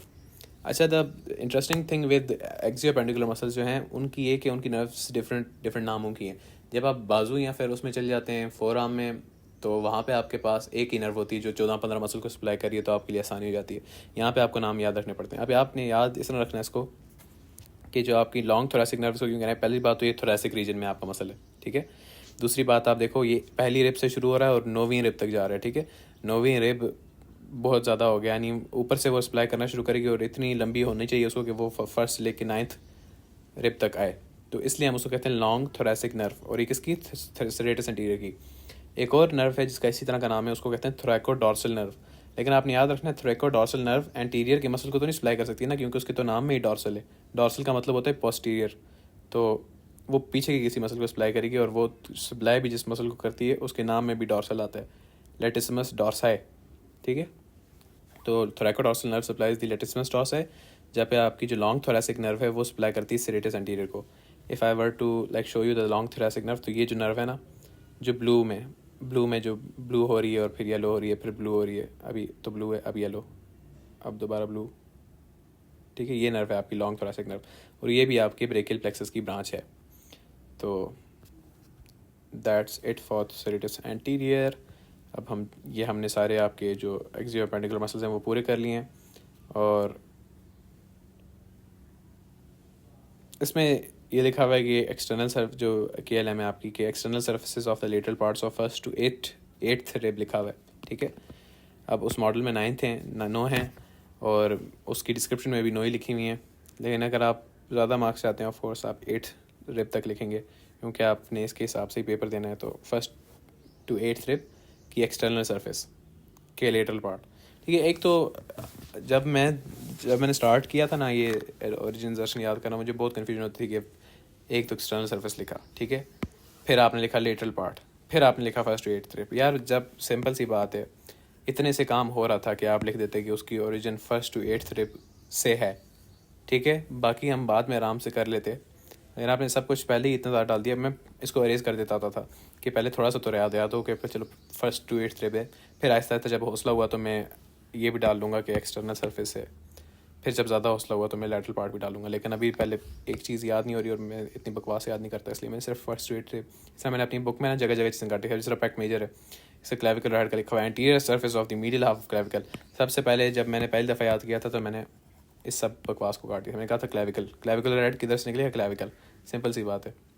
Sterno costal head किधर से निकलेगा, एंटीरियर सर्फेस को हटाओ, सिर्फ स्टर्नम और एपोन्यूरोसिस वगैरह बकवास को भी हटाओ, ये मैं बाद में देखूंगा आराम से, और इसको भी हटाओ, सुपीरियर 6 रिब्स। बस मैं इस तरह करके याद कर लेता था, और फिर ऑफ कोर्स जब आहिस्ता आहिस्ता आपको चीज़ें याद होती जाती हैं, आपकी समझ थोड़ी बढ़ती जाती है, तो आप फिर चीज़ों को ज़्यादा डिटेल में याद कर सकते हो। तो ये तरीका होता है इसको हैक मारने का। बाकी अब हम आ जाते हैं पोस्टीरियर एक्सियोपेंडिकुलर मसल पे, जो हमारा आखिरी ग्रुप रह गया है of the muscles of the pectoral girdle. तो इसमें हम बात कर लेते हैं, आपके 2 ग्रुप्स आ जाते हैं। ठीक है, एक सुपरफिशियल एक्सियोपेंडिकुलर मसल्स हैं और एक डीप पोस्टीरियर एक्सियोपेंडिकुलर मसल्स हैं। सुपरफिशियल पोस्टीरियर एक्सियोपेंडिकुलर मसल्स जो हैं उसमें हमारे पास आ जाते हैं ट्रेपेजियस और लेटिसिमस डॉर्साई, और जो डीप पोस्टीरियर एक्सियोपेंडिकुलर मसल्स हैं उनमें हमारे पास लेवेटर स्कैपुलर एंड रॉम्बॉइड्स आ जाते हैं। अब जो डीप हैं और सुपरफिशियल हैं वो बड़े हैं, और उनके काम भी बड़े हैं, और उनकी डिस्क्रिप्शन भी बड़ी है, तो मैं उनको बाद में डालूंगा। सबसे पहले हम कर लेते हैं डीप पोस्टीरियर एक्सियोपेंडिकुलर मसल, जिसमें हमारे पास रोम्बॉइड्स और लेवेटर स्कैपुला है। अब रोम्बॉइड्स का एक पॉइंट है जो मैं हमेशा, जब मैंने खुद पढ़ा था मुझे काफ़ी प्यारा लगा था, इसलिए मैं रोम्बॉइड्स जब भी मैं रोम्बॉइड्स पढ़ने लगता हूँ ना, तो मैं इसको रिवाइज़ करता हूँ कि रोम्बॉइड्स आपके वो मसल हैं जो डायरेक्टली अटैच हो रहे हैं एक्सियल स्केलेटन से। ठीक है, इसके अलावा हमने अब रोम्बॉइड मेजर और रोम्बॉइड माइनर है। ठीक है, तो एक और मसले हैं जो हमने इस तरह पढ़े थे जो मेजर और माइनर थे, वो कौन से थे, टीरीज मेजर और टीरीज माइनर। और टीरीज मेजर और टीरीज माइनर जो हैं आपके, वो इनडायरेक्टली अटैच हो रहे थे आपके एक्सियल स्केलेटन से, और वो फ़र्क यहाँ पे बहुत अच्छी तरह से दिखता है जब आप इन दोनों को साइड बाय साइड कंपेयर करते हैं। तो ये देखें, ये वाले जो आपके 2 मसल्स हैं, ये डायरेक्टली अटैच हो रहे हैं एक्सियल स्केलेटन से या नहीं हो रहे। आपके एक्सियल स्केलेटन में रिब्स वगैरह, सॉरी रिब्स कह रहा हूँ, ये बाकी वर्टिब्री, रिब्स भी इंक्लूड होती हैं एक्सियल स्केलेटन में, लेकिन अभी फ़िलहाल वर्टिब्री की बात हो रही है। वर्टिब्री आपके एक्सियल स्केलेटन में इंक्लूड होते हैं। तो ये आपको नज़र आ रहे हैं कि साफ ये एक्सियल स्केलेटन से डायरेक्ट अटैच हो रहे हैं। तो ये होते हैं आपके रोम्बॉइड्स, और रोम्बॉइड्स ज़्यादा मीडियली लोकेटेड होते हैं। आपके जो टीरीज मेजर और टीरीज माइनर हैं, पहली बात तो ये कहीं से भी एक्सियल स्केलेटन पे टच नहीं हो रहे। देखें, एक साइड पे स्कैपुला है जो एक्सियल स्केलेटन का पार्ट नहीं है, और एक साइड पे ह्यूमरस है वो भी एक्सियल स्केलेटन का पार्ट नहीं है। तो ये डायरेक्टली अटैच नहीं हो रहे। अलबत्ता क्लेविकल जाके क्योंकि एक्सियल स्केलेटन पे लगती है, इसलिए हम कहते हैं डायरेक्टली कहीं ना कहीं से अपनी फोर्स ट्रांसमिट कर देते हैं एक्सियल स्केलेटन को, इनडायरेक्ट अटैचमेंट। ठीक है, दोनों पेक्टोरल गर्डल के मसल्स हैं, क्योंकि ये दोनों स्कैपुलास पे लग रहे हैं, तो पेक्टोरल गर्डल के तो हैं। ठीक है, इनका सिर्फ यही रिश्ता है, ये टीरीज़ मेजर टीरीज़ माइनर और ये रोम्बॉइड मेजर रोम्बॉइड माइनर। ठीक है, अब हमारी क्योंकि पॉइंट ऑफ डिस्कशन अभी रोम्बॉइड्स हैं तो हम इन टीरीज़ को मारते हैं गोली, और हम ये जो हमने डायग्राम बनाई है इसमें से हाइड टीरीज़ के पार्ट में। अब आगे आपके रोम्बॉइड्स। अब रोम्बॉइड्स में भी यही चक्कर है कि मेजर नीचे वाला है और ऊपर वाला माइनर है। ठीक है, और इनकी ओरिजिन इंसर्शन अगर हम देखें तो रोम्बॉइड्स का आपने ख्याल रखना है, इस तरह कह रहा हूँ कि रोम्बॉइड्स आपके लैटरल, आपका जो मीडियल बॉर्डर है ना स्कैपुला का, अब ये अब बंदा भी आपको नज़र आ रहा है ना, थोड़ा सा शेडो सा उसका, तो उसका जो मीडियल बॉर्डर है टुवर्ड्स मिड लाइन वाला, उसमें ये जाके फिक्स होते हैं, लेकिन ना एंटीरियर सरफेस पे ना पोस्टीरियर सरफेस पे, सीधा मीडियल बॉर्डर पे डायरेक्ट जाके लगते हैं। ये रोम्बॉइड माइनर और ये रोम्बॉइड मेजर, ना ये आगे हैं ना ये पीछे हैं, ये डायरेक्ट मीडियल बॉर्डर पे इंसर्शन है। तो आप कहेंगे कि रोम्बॉइड माइनर और मेजर जो है उसका इंसर्शन याद रखना, इंसर्शन हो यहाँ पे, दोनों का इंसर्शन स्कैपुला के मीडियल बॉर्डर पे है बस। ठीक है, बाकी इनका ओरिजिन कहाँ से, ओरिजिन इनका वर्टिब्री से, कौन से वर्टिब्री से वो अभी हम देखते हैं। If I were to bring back the origin, हाँ ठीक है, सबसे पहले तो आपका आ गया माइनर। रोम्बॉइड माइनर को अगर गौर से देखा जाए तो इसकी दो वर्टिब्री से आपको इसका ओरिजिन नज़र आ रहा है, एक आपका C7 वर्टिब्री है और एक आपका T1, क्योंकि C7 आखिर, अब वर्टिब्री की काउंट आपको पता हो ना तो आपके लिए थोड़ा सा आसान हो जाता है चीज़ें याद करना, क्योंकि अभी बहुत से मसल्स अभी जो हम पोस्टीरियर एक्सियल एपेंडिकुलर पढ़ेंगे वो वर्टिब्री से अटैच होते हैं। तो आपके 7 सर्वाइकल वर्टिब्री हैं, फिर आपके थोरैसिक वर्टिब्री जो हैं वो 12 हैं, फिर आपके लंबर वर्टिब्री जो हैं वो 5 हैं, और जो आपके सैक्रल और कॉक्सिजियल हैं वो अभी हमारी डिस्कशन में जो हैं नहीं इंक्लूड होंगे। अलबत्ता सैक्रल वर्टिब्री मिलके सैक्रम बना देते हैं और सेक्रम बोन, और कॉक्सिजियल वर्टिब्री मिलके कॉक्सिक्स बोन बना देते हैं। तो ये आपके वर्टिब्री का हिसाब है। अब हम बेसिकली बारी बारी देख लेते हैं कि कौन से वर्टिब्री जो हैं वो आपके रोम्बॉइड मेजर और रोम्बॉइड माइनर को जो है ओरिजिन इंसर्शन प्रोवाइड करते हैं। इंसर्शन की तो हमने बात कर ली कि दोनों का मीडियल बॉर्डर ऑफ स्कैपुला है। ओरिजिन जो आपका रोम्बॉइड माइनर है, माइनर में सिर्फ एक चीज़ जो माइनर वाली है वो ये है कि ये थोड़े नंबर ऑफ वर्टिब्री से ओरिजिन ले रहा है। आपका रोम्बॉइड माइनर C7 यानी आखिरी सर्वाइकल और फर्स्ट थोरैसिक यानी पहले थोरैसिक वर्टिब्री से ओरिजिन लेता है। अलबत्ता जो आपका रोम्बॉइड मेजर है, क्योंकि वो बड़ा मसल है, तो वो spinous processes of vertebrae T2 to T5। ठीक है, आपका जो माइनर था वो ले रहा था C7 T1, अब आपका जो मेजर है वो लेगा T2 T3 T4 और T5। तो आप ये याद रख लें कि अगर माइनर ने 2 से लिया तो मेजर ने कहा मैं तो इससे बड़ा हूँ तो मैं 4 से लूँगा, और कौन से 4, जो उससे अगले 4 थे, क्योंकि माइनर से नीचे है ना ये, तो उससे अगले 4 से उसने ओरिजिन ले लिया, तो ये आपका रोम्बॉइड माइनर हो गया। तो रोम्बॉइड मेजर का भी ओरिजिन हमने पढ़ लिया और रोम्बॉइड माइनर का भी ओरिजिन हमने पढ़ लिया। लेकिन आपने एक जो बात समझने वाली इसमें यह है कि जो आपकी वर्टिब्री होता है ना उसके भी पार्ट्स होते हैं। ठीक है, अभी हम ये तो हमारे आपके सिलेबस में अभी नहीं है कि वर्टिब्री के क्या स्ट्रक्चर होता है, अब हालांकि वो थोरैक्स में आप पढ़ेंगे आगे, लेकिन आपको सिर्फ इतना याद रखना है कि जो इसका पीछे से पार्ट निकला हुआ है ना, this is called the spine. तो आपके जो रोम्बॉइड्स हैं वो स्पाइन ऑफ वर्टिब्री से ले रहे हैं। तो जब आप कहेंगे C7 और T1 तो आप कहेंगे spinous processes of the vertebrae T1 and C7। तो ये आपके रोम्बॉइड मेजर और माइनर की होगी ओरिजिन इंसर्शन। तो अब हम बेसिकली आ जाते हैं वापस अपने रोम्बॉइड्स पे।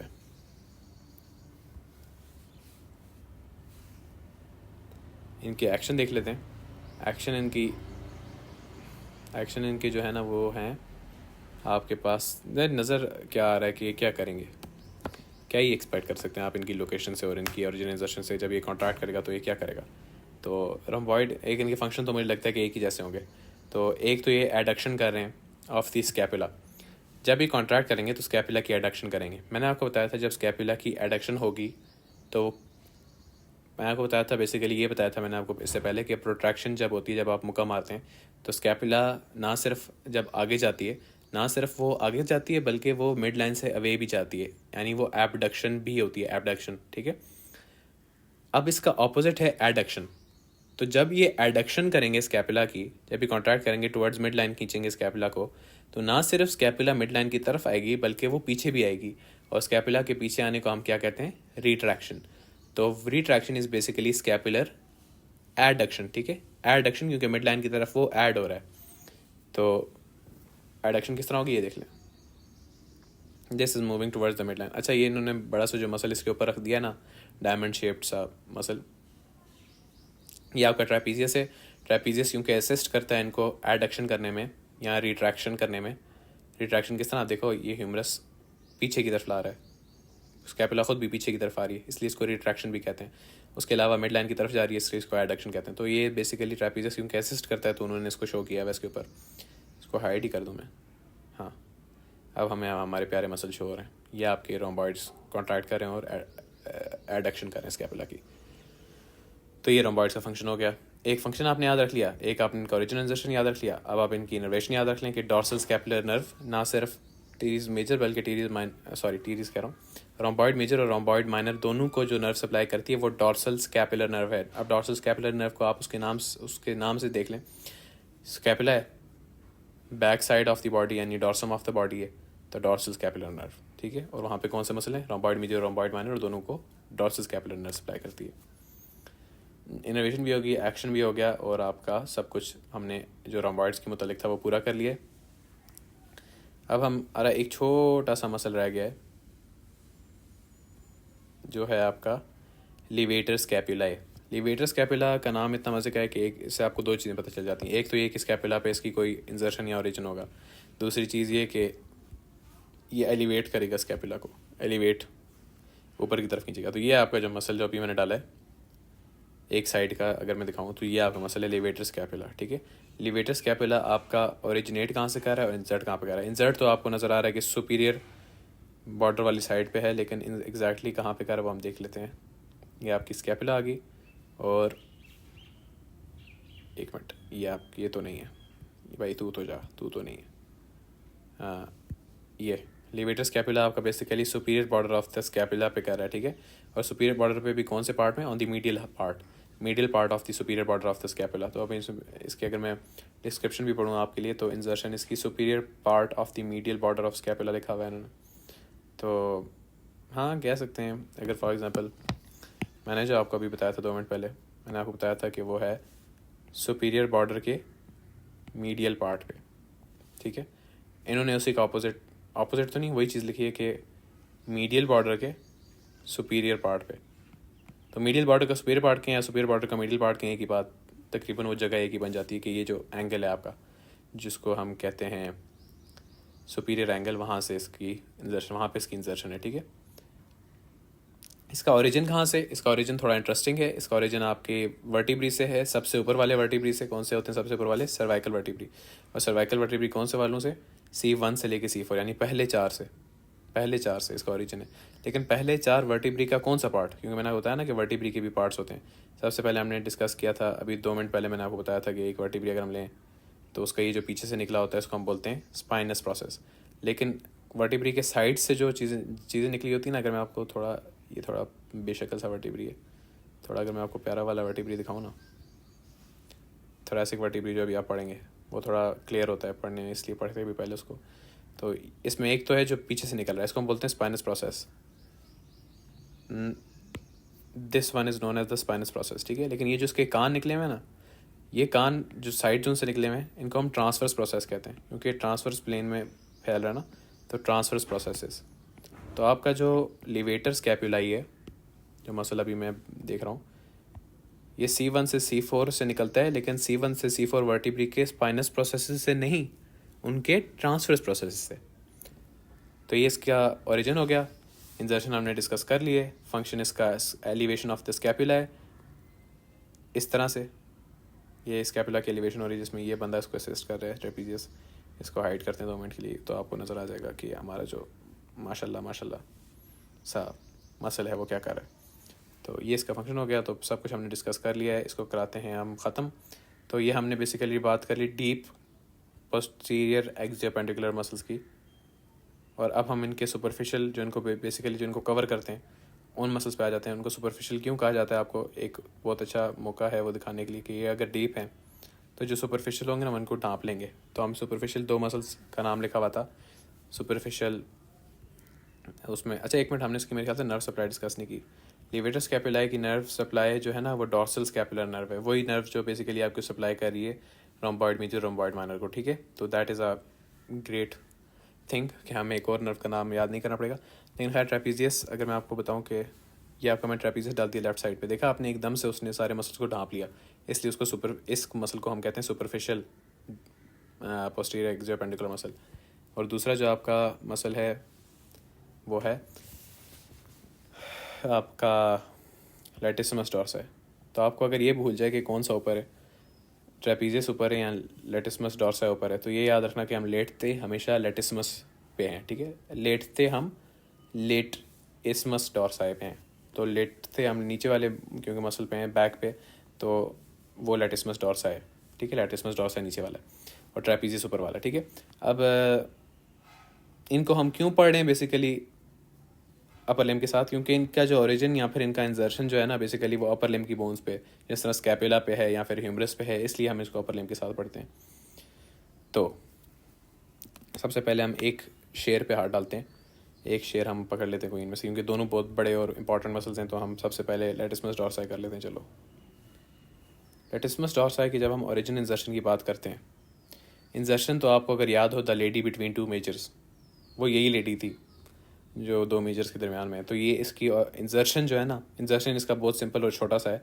ये ह्यूमरस पे इंजर्ट होता है in the floor of the intertubercular sulcus या बाइसेप्टल ग्रूव, ठीक है। तो ये तो इसकी इंजर्शन होगी, बड़ी सिंपल सी सादी सी। इसका ओरिजिन जो है वो काफ़ी पैड़ा है। पैड़ा एज इन, जब आप मैं आपको ड्रॉ करके अगर समझाने की कोशिश करूँ ना, इसका ओरिजिन कहाँ कहाँ से हो रहा है पहले आप वो देखें। सबसे पहले तो आपकी आ जाती है कॉक्सिक्स बोन, कॉक्सिक्स कह रहा हूँ, सैक्रम बोन, जो बड़ी वाली होती है सैक्रम होती है। कॉक्सिक्स एंड पे छोटी सी बोन है, ठीक है। कॉक्सिक्स की बात नहीं करें अभी, हम सैक्रम की बात करें। ये जो बड़ी सी बोन है ना सैक्रम है, तो सैक्रम से इसका कुछ ओरिजिन है। फिर आपकी आ जाती है हिप बोन, हिप बोन से इसका कुछ ओरिजिन है।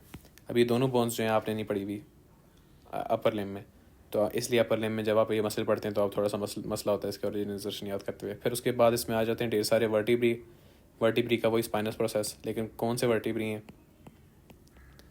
वो उनका नंबर याद रखना। तो ये 3 चीज़ें हैं जो इसके ओरिजिन को काफ़ी पैड़ा बना देती हैं।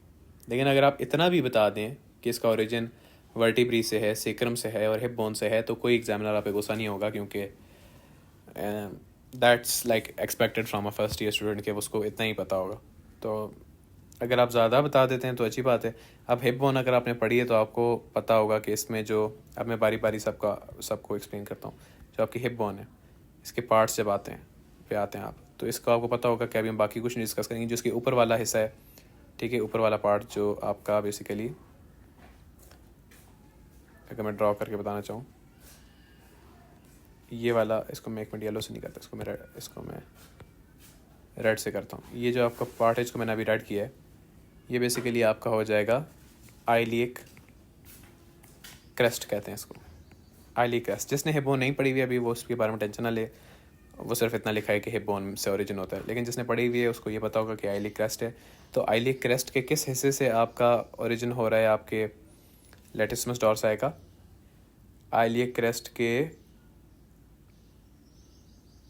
पोस्टीरियर थर्ड से, आइलिक क्रेस्ट के पोस्टीरियर थर्ड से। If I to isolate this bone, तो ये इसका आप देख सकते हैं एंटीरियर व्यू से मैं देख रहा हूँ हिप बोन को। हिप बोन थोड़ी अजीब होती है, ठीक है।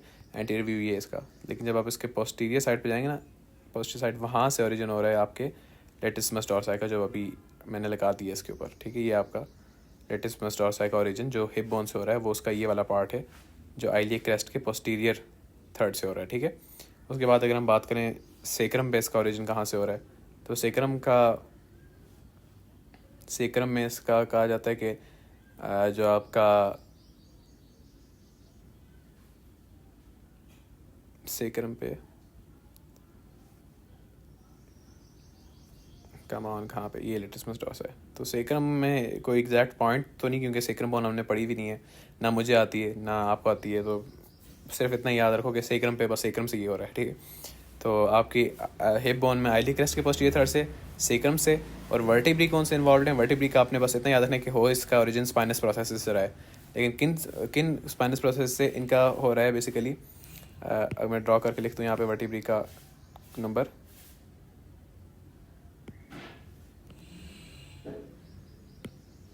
T7 से T12, यानी थोरेसिक 7 से लेके थोरेसिक 12, सारे थोरेसिक तो नहीं है ये, 7वें थोरेसिक से लेके 12वें थोरेसिक तक। और फिर आपका आ जाता है L1 से L5,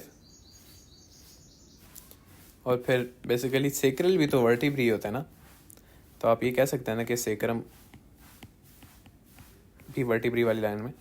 तो बेसिकली आपके T7 से लेके सेक्रम तक जितने भी वर्टिब्री हैं सब, T7, 8, 9, 10, 11, 12, L1, L2, L3, L4, L5, यानी L होते ही 5 है, ठीक है, नंबर वर्टिब्री होते ही 5 है, फिर आपका सेक्रम आ जाता है। तो इन सब से इसका ओरिजिन है वर्टिब्री से।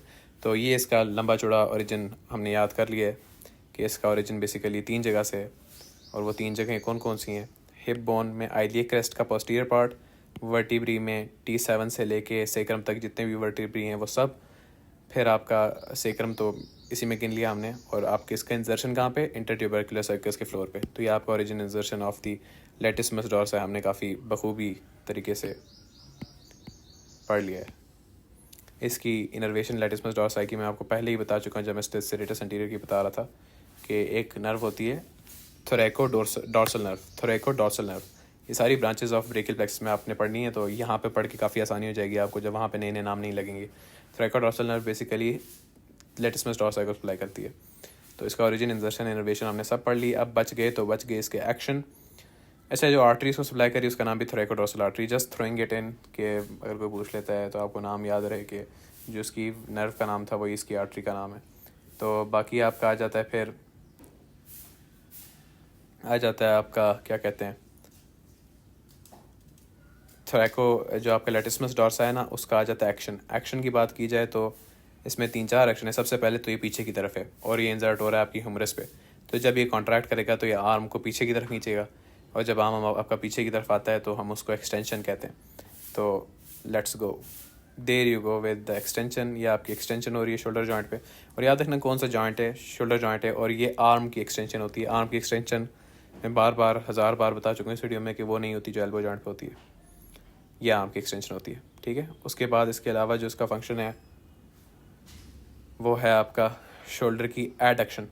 देखें लेटिस्मस डॉर्सा कि हमें ओरिजिन इंजर्शन से ही पता चल रहा है कि जब ये कॉन्ट्रैक्ट करेगा तो ये आर्म को टुवर्ड्स मिड लाइन खींचेगा, तो ये आपकी एडक्शन में भी रोल प्ले कर रहा है। शोल्डर की एक्सटेंशन पढ़ ली हमने, शोल्डर की एडक्शन देख ली, उसके बाद शोल्डर की मीडियल रोटेशन। आप देखें पीछे से भी कि जब ये कॉन्ट्रैक्ट करेगा तो ये आर्म को मीडियली रोटेट करवाएगा, ठीक है, मीडियल रोटेशन करवाएगा ये आर्म की, या आपके आर्म की मीडियल रोटेशन हो रही है एट दी शोल्डर जॉइंट। तो 3 फंक्शन भी आपको याद रहे, मेजर इसके यही फंक्शन है कि एक्सटेंशन कराता है, एडक्शन कराता है, और मीडियल रोटेशन कराता है आर्म की एट दी शोल्डर जॉइंट। तो ये आपके लेटिस्मस डॉर्सा के फंक्शंस हो गए। आ जाता है अगला आपका ट्रेपीजियस। अब ट्रेपीजियस जो मसल है आपका, वो आपका डायमंड शेप मसल, इसको क्यों कहा जाता है वो मैं आपको बताता हूँ कि इसका जो अगर हम दूसरा भी ट्रेपीजियस ऐड कर देना, राइट साइड का भी ट्रेपीजियस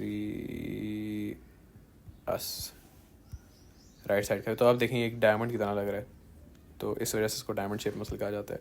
अभी हम लेटिस्मस डॉर्सा को कर देते हैं हाइड, और एक साइड का ट्रेपीजियस भी हटा देते हैं ताकि हम बेहतर इसको समझ सकें। और ट्रेपीजियस की ओरिजिन इंजर्शन, ट्रेपीजियस का एक बहुत मज़े की चीज़ मैं आपको बताता हूँ कि इसका जो इसका इंजर्शन है, ठीक है, जो ट्रेपीजियस का इंजर्शन है वो डेल्टॉइड का ओरिजिन था, ठीक है। तो डेल्टॉइड का ओरिजिन क्या था, एक क्लेविकुलर हेड था जो क्लेविकल की मीडियल साइड से निकल रहा था, तो इसका भी एक क्लेविकल पे इंजर्शन है, क्लेविकल की मीडियल कह रहा हूँ, क्लेविकुलर हेड जो था डेल्टॉइड का वो क्लेविकल की लैटरल पार्ट से निकल रहा था। तो अब इसी तरह ट्रेपीजियस जब इंसर्ट करेगा तो वो क्लेविकल के लैटरल पार्ट पे जाके इंसर्ट करेगा। उसके अलावा एक एक्रोमियन प्रोसेस जो था उससे आपका डेल्टॉइड का पार्ट निकल रहा था, तो ट्रेपीजियस भी जाके डेल्टॉइड के एक्रोमियन प्रोसेस पे जाके इंसर्ट करता है। फिर आपका जो आखिरी पार्ट है वो आ जाता है स्पाइन वाला, कि स्पाइन से डेल्टॉइड का एक पार्ट निकल रहा था, तो ट्रेपीजियस भी आपका जाकर स्पाइन पे इंसर्ट करता है। तो 3 चीज़ें थी उसकी, क्लेविकुलर हेड, एक्रोमियल हेड और स्पाइनस हेड। और ट्रेपीजियस के भी इंजर्शन सिर्फ यही हैं, क्लेविकल वाली, एक्रोमियन वाली और स्पाइनस वाली। तो आपने कहा कि इंजर्शन कहाँ पे होगी, क्लेविकल, एक्रोमियन और स्पाइन पे, स्पाइन ऑफ दी स्कैपुला। तो अब इसके बाद ये तो थी इसकी इंजर्शन। तो इसकी ओरिजिन क्या होगी, इसकी ओरिजिन थोड़ी सी लंबी है, लंबी एज इन लिटरल वाली लंबी है, डिस्क्रिप्शन इतनी लंबी नहीं है, मैं इसको ड्रॉ करके आपको बताऊँ। तो आपका बेसिकली यहाँ से ऑक्सीपिटल बोन से आपकी जो स्कल की बोन्स होती हैं ढेर सारी हैं, उसमें एक बोन है ऑक्सीपिटल बोन, ये जहाँ पे मैंने ग्रीन मार्क लगाया ना, इस वाली बोन को ऑक्सीपिटल बोन कहते हैं, ठीक है। अब इस ऑक्सीपिटल बोन से लेके ये जाता है आपके T12 वर्टिब्री यानी आखिरी थोरैसिक वर्टिब्री तक इसकी ओरिजिन जाती है, ठीक है। जो इसकी अभी मैंने आपको कहा था कि डेल्टॉइड के ओरिजिन वाली इसकी इंजर्शन है, वो सारी इसकी इंजर्शन थी। अब हम इसकी ओरिजिन की बात करें, ऑक्सीपिटल बोन से लेके T12 वर्टिब्री के स्पाइनस प्रोसेस तक इसकी ओरिजिन है। और उसमें फिर ये कहाँ कहाँ से ओरिजिनेट करा है, एक तो आपकी ऑक्सीपिटल बोन इटसेल्फ होगी, ठीक है। ऑक्सीपिटल बोन इटसेल्फ के बाद एक चीज़ होती है, एक लिगामेंट है, वो मैं अभी नहीं बताऊंगा आपको। उसके अलावा हम देख लेते हैं कि और कहाँ कहाँ से इसका ओरिजिन होता है। एक तो ऑक्सीपिटल बोन होगी और एक आपका T12 वर्टिब्री हो गया। उसके अलावा जो वर्टिब्री इसमें इंक्लूडेड हैं वो C7 से लेके T12 तक सारे वर्टिब्री जो हैं वो इसमें आते हैं। C7 यानी उसको भी ड्रॉ करके ऐड करूँ तो C7 सातवां सर्वाइकल वर्टिब्री, जो आखिरी सर्वाइकल वर्टिब्री है, वहाँ से इसका ओरिजिन शुरू होता है on the spinous process of the vertebrae. फिर आपका C8 कोई नहीं होता क्योंकि C7 सात ही होते हैं सर्वाइकल वर्टिब्री। फिर T1, T2, 3, 4, 5, 6, 7, 8, 9, 10, 11 और 12 सारे थोरैसिक वर्टिब्री जो इसको ओरिजिन देते हैं। सारे वर्टिब्री का कौन सा प्रोसेस, स्पाइनस प्रोसेस। C7 का कौन सा process, spinous process, occipital bone, bone. अब आखिरी जो चीज़ जो इसका ओरिजिन में पार्ट लेती है वो है एक लिगामेंट जिसको कहते हैं न्यूकल लिगामेंट। न्यूकल लिगामेंट की और अटैचमेंट्स आपसे कोई भी नहीं पूछेगा, सिर्फ मैं आपको अगर आपके जनरल नॉलेज के लिए बता दूं न्यूकल लिगामेंट आपका कौन सा वाला है, तो न्यूकल लिगामेंट आपका ये वाला लिगामेंट है जो अभी मैं सेलेक्ट करूँगा, ये वाला। फिर मैं ड्रॉ करना चाहूँ तो मैं आपको बता सकता हूँ कि न्यूकल लिगामेंट आपका रेड से मैं इसको शेड करता हूँ, ये आपका न्यूकल लिगामेंट है जिसको मैं शेड कर रहा हूँ। तो ये बेसिकली मैंने कहा ना कि पहले ऑक्सीपिटल बोन से वो स्टार्ट होता है ओरिजिन लेना, उसके बाद सारा ओरिजिन इसको प्रोवाइड करता है न्यूक्लियर लिगामेंट, जिसकी वजह से ये ना C1 पे अटैच हो रहा है ना C2 पे, क्योंकि C1, C2, C3, C4, C5 और C6 इन सब से न्यूक्लियर लिगामेंट आपका अटैच्ड है। तो वो न्यूक्लियर लिगामेंट के थ्रू इन पे अटैच हो रहा है, इसलिए हम सिर्फ ये कह देते हैं कि इस ऑक्सीपिटल बोन के बाद जो आपका ट्रेपीजियस मसल है वो न्यूक्लियर लिगामेंट से लेता है और उसके बाद डायरेक्ट C7 और उसके बाद सारे थोरैसिक, ठीक है। तो ये इसका ओरिजिन है छोटा सा। ओरिजिन हमने डिस्कस कर लिया, इंसर्शन हमने डिस्कस कर ली, एक्शंस की बात आ जाती है। एक्शन थोड़े डिफरेंट हैं, डिफ़िकल्ट नहीं है। डिफरेंट ऐसे हैं कि इसकी जो अपर फाइबर्स हैं जब वो स्कैपुला पे एक्ट करेंगे तो क्या करेंगे, उसको एलिवेट करेंगे। इसी के मुकाबले में जब इसके लोअर फाइबर्स स्कैपुला पे एक्ट करेंगे वो क्या करेंगे, उसको डिप्रेस करेंगे, स्कैपुला को नीचे की तरफ खींचेंगे। उसके बाद जो इसके ट्रांसवर्स फाइबर्स हैं जब वो स्कैपुला पे एक्ट करेंगे वो क्या करेंगे, स्कैपुला को मिड लाइन की तरफ खींचेंगे, जिसको हमने क्या कहा था, एडक्शन ऑफ स्कैपुला। और एडक्शन ऑफ स्कैपुला जब भी होती है तो साथ क्या चीज़ उसके अटैच होती है, रिट्रैक्शन ऑफ स्कैपुला। ये चीज़ें मैंने आपको बगैर कुछ खोले, कोई टेक्स्ट खोले, कुछ देखे बता दिए, ये नहीं कि मुझे याद थी, ये मैं तुक्का मार रहा है, ठीक है, क्योंकि वो नज़र आ रहा है उसके अटैचमेंट और ओरिजिन से।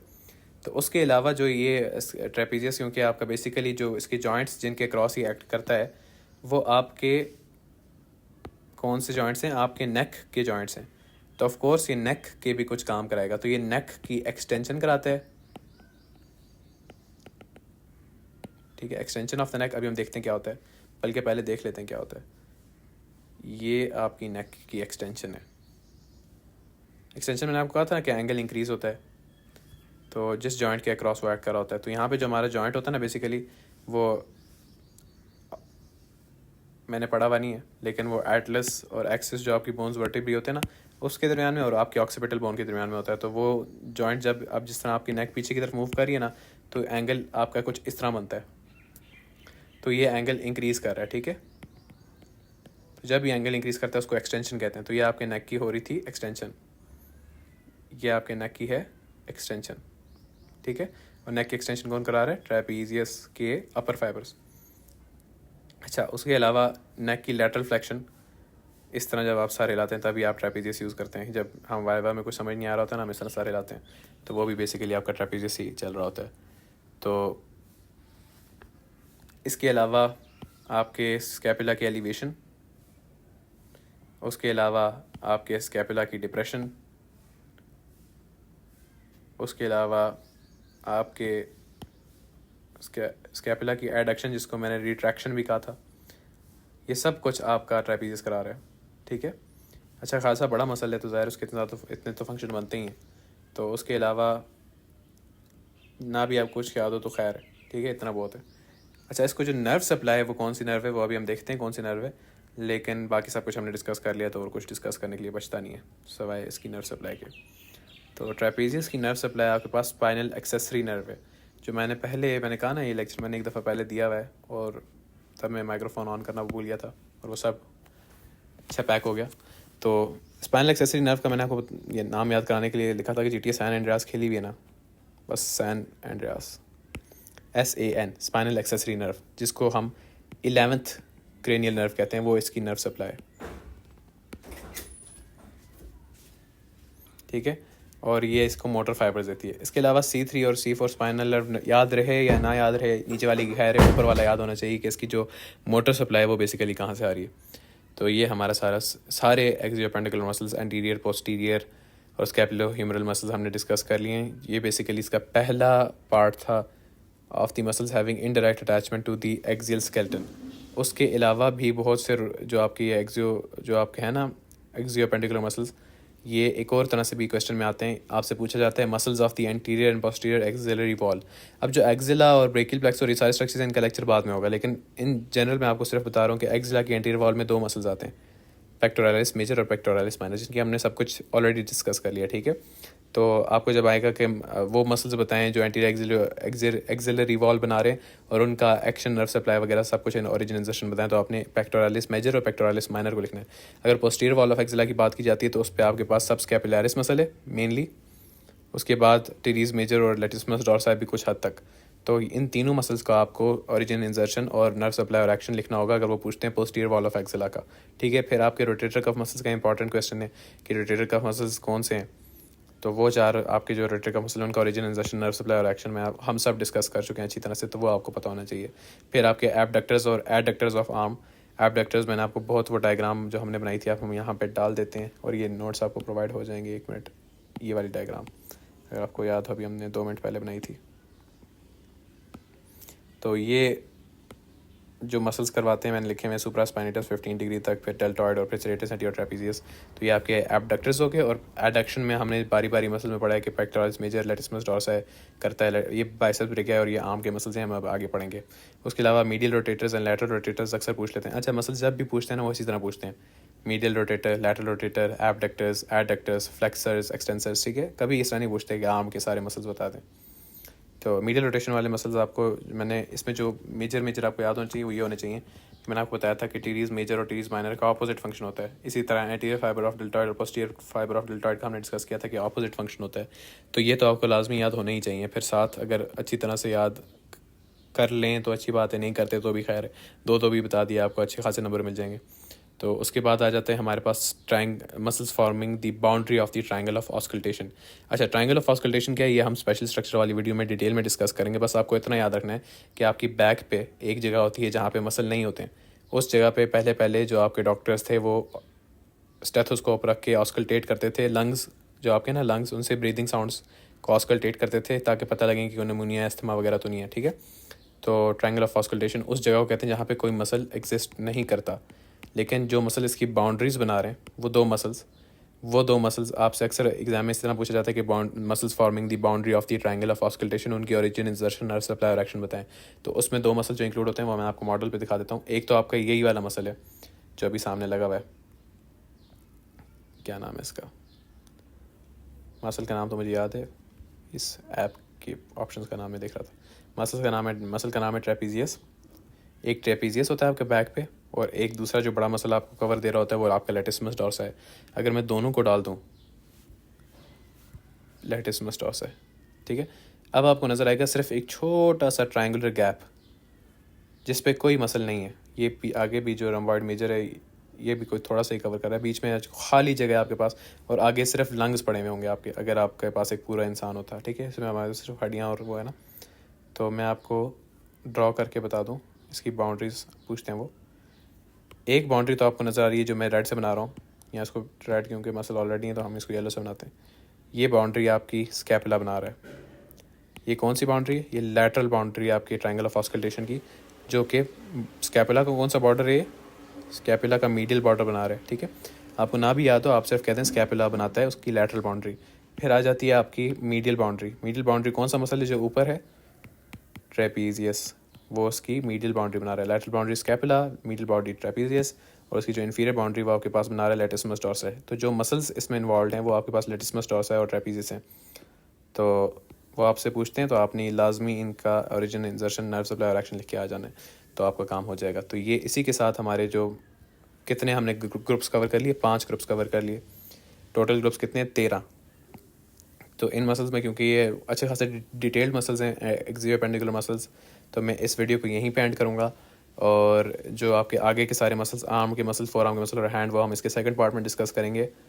और इसी के साथ we are ending this video, and inshallah this will be helpful for you.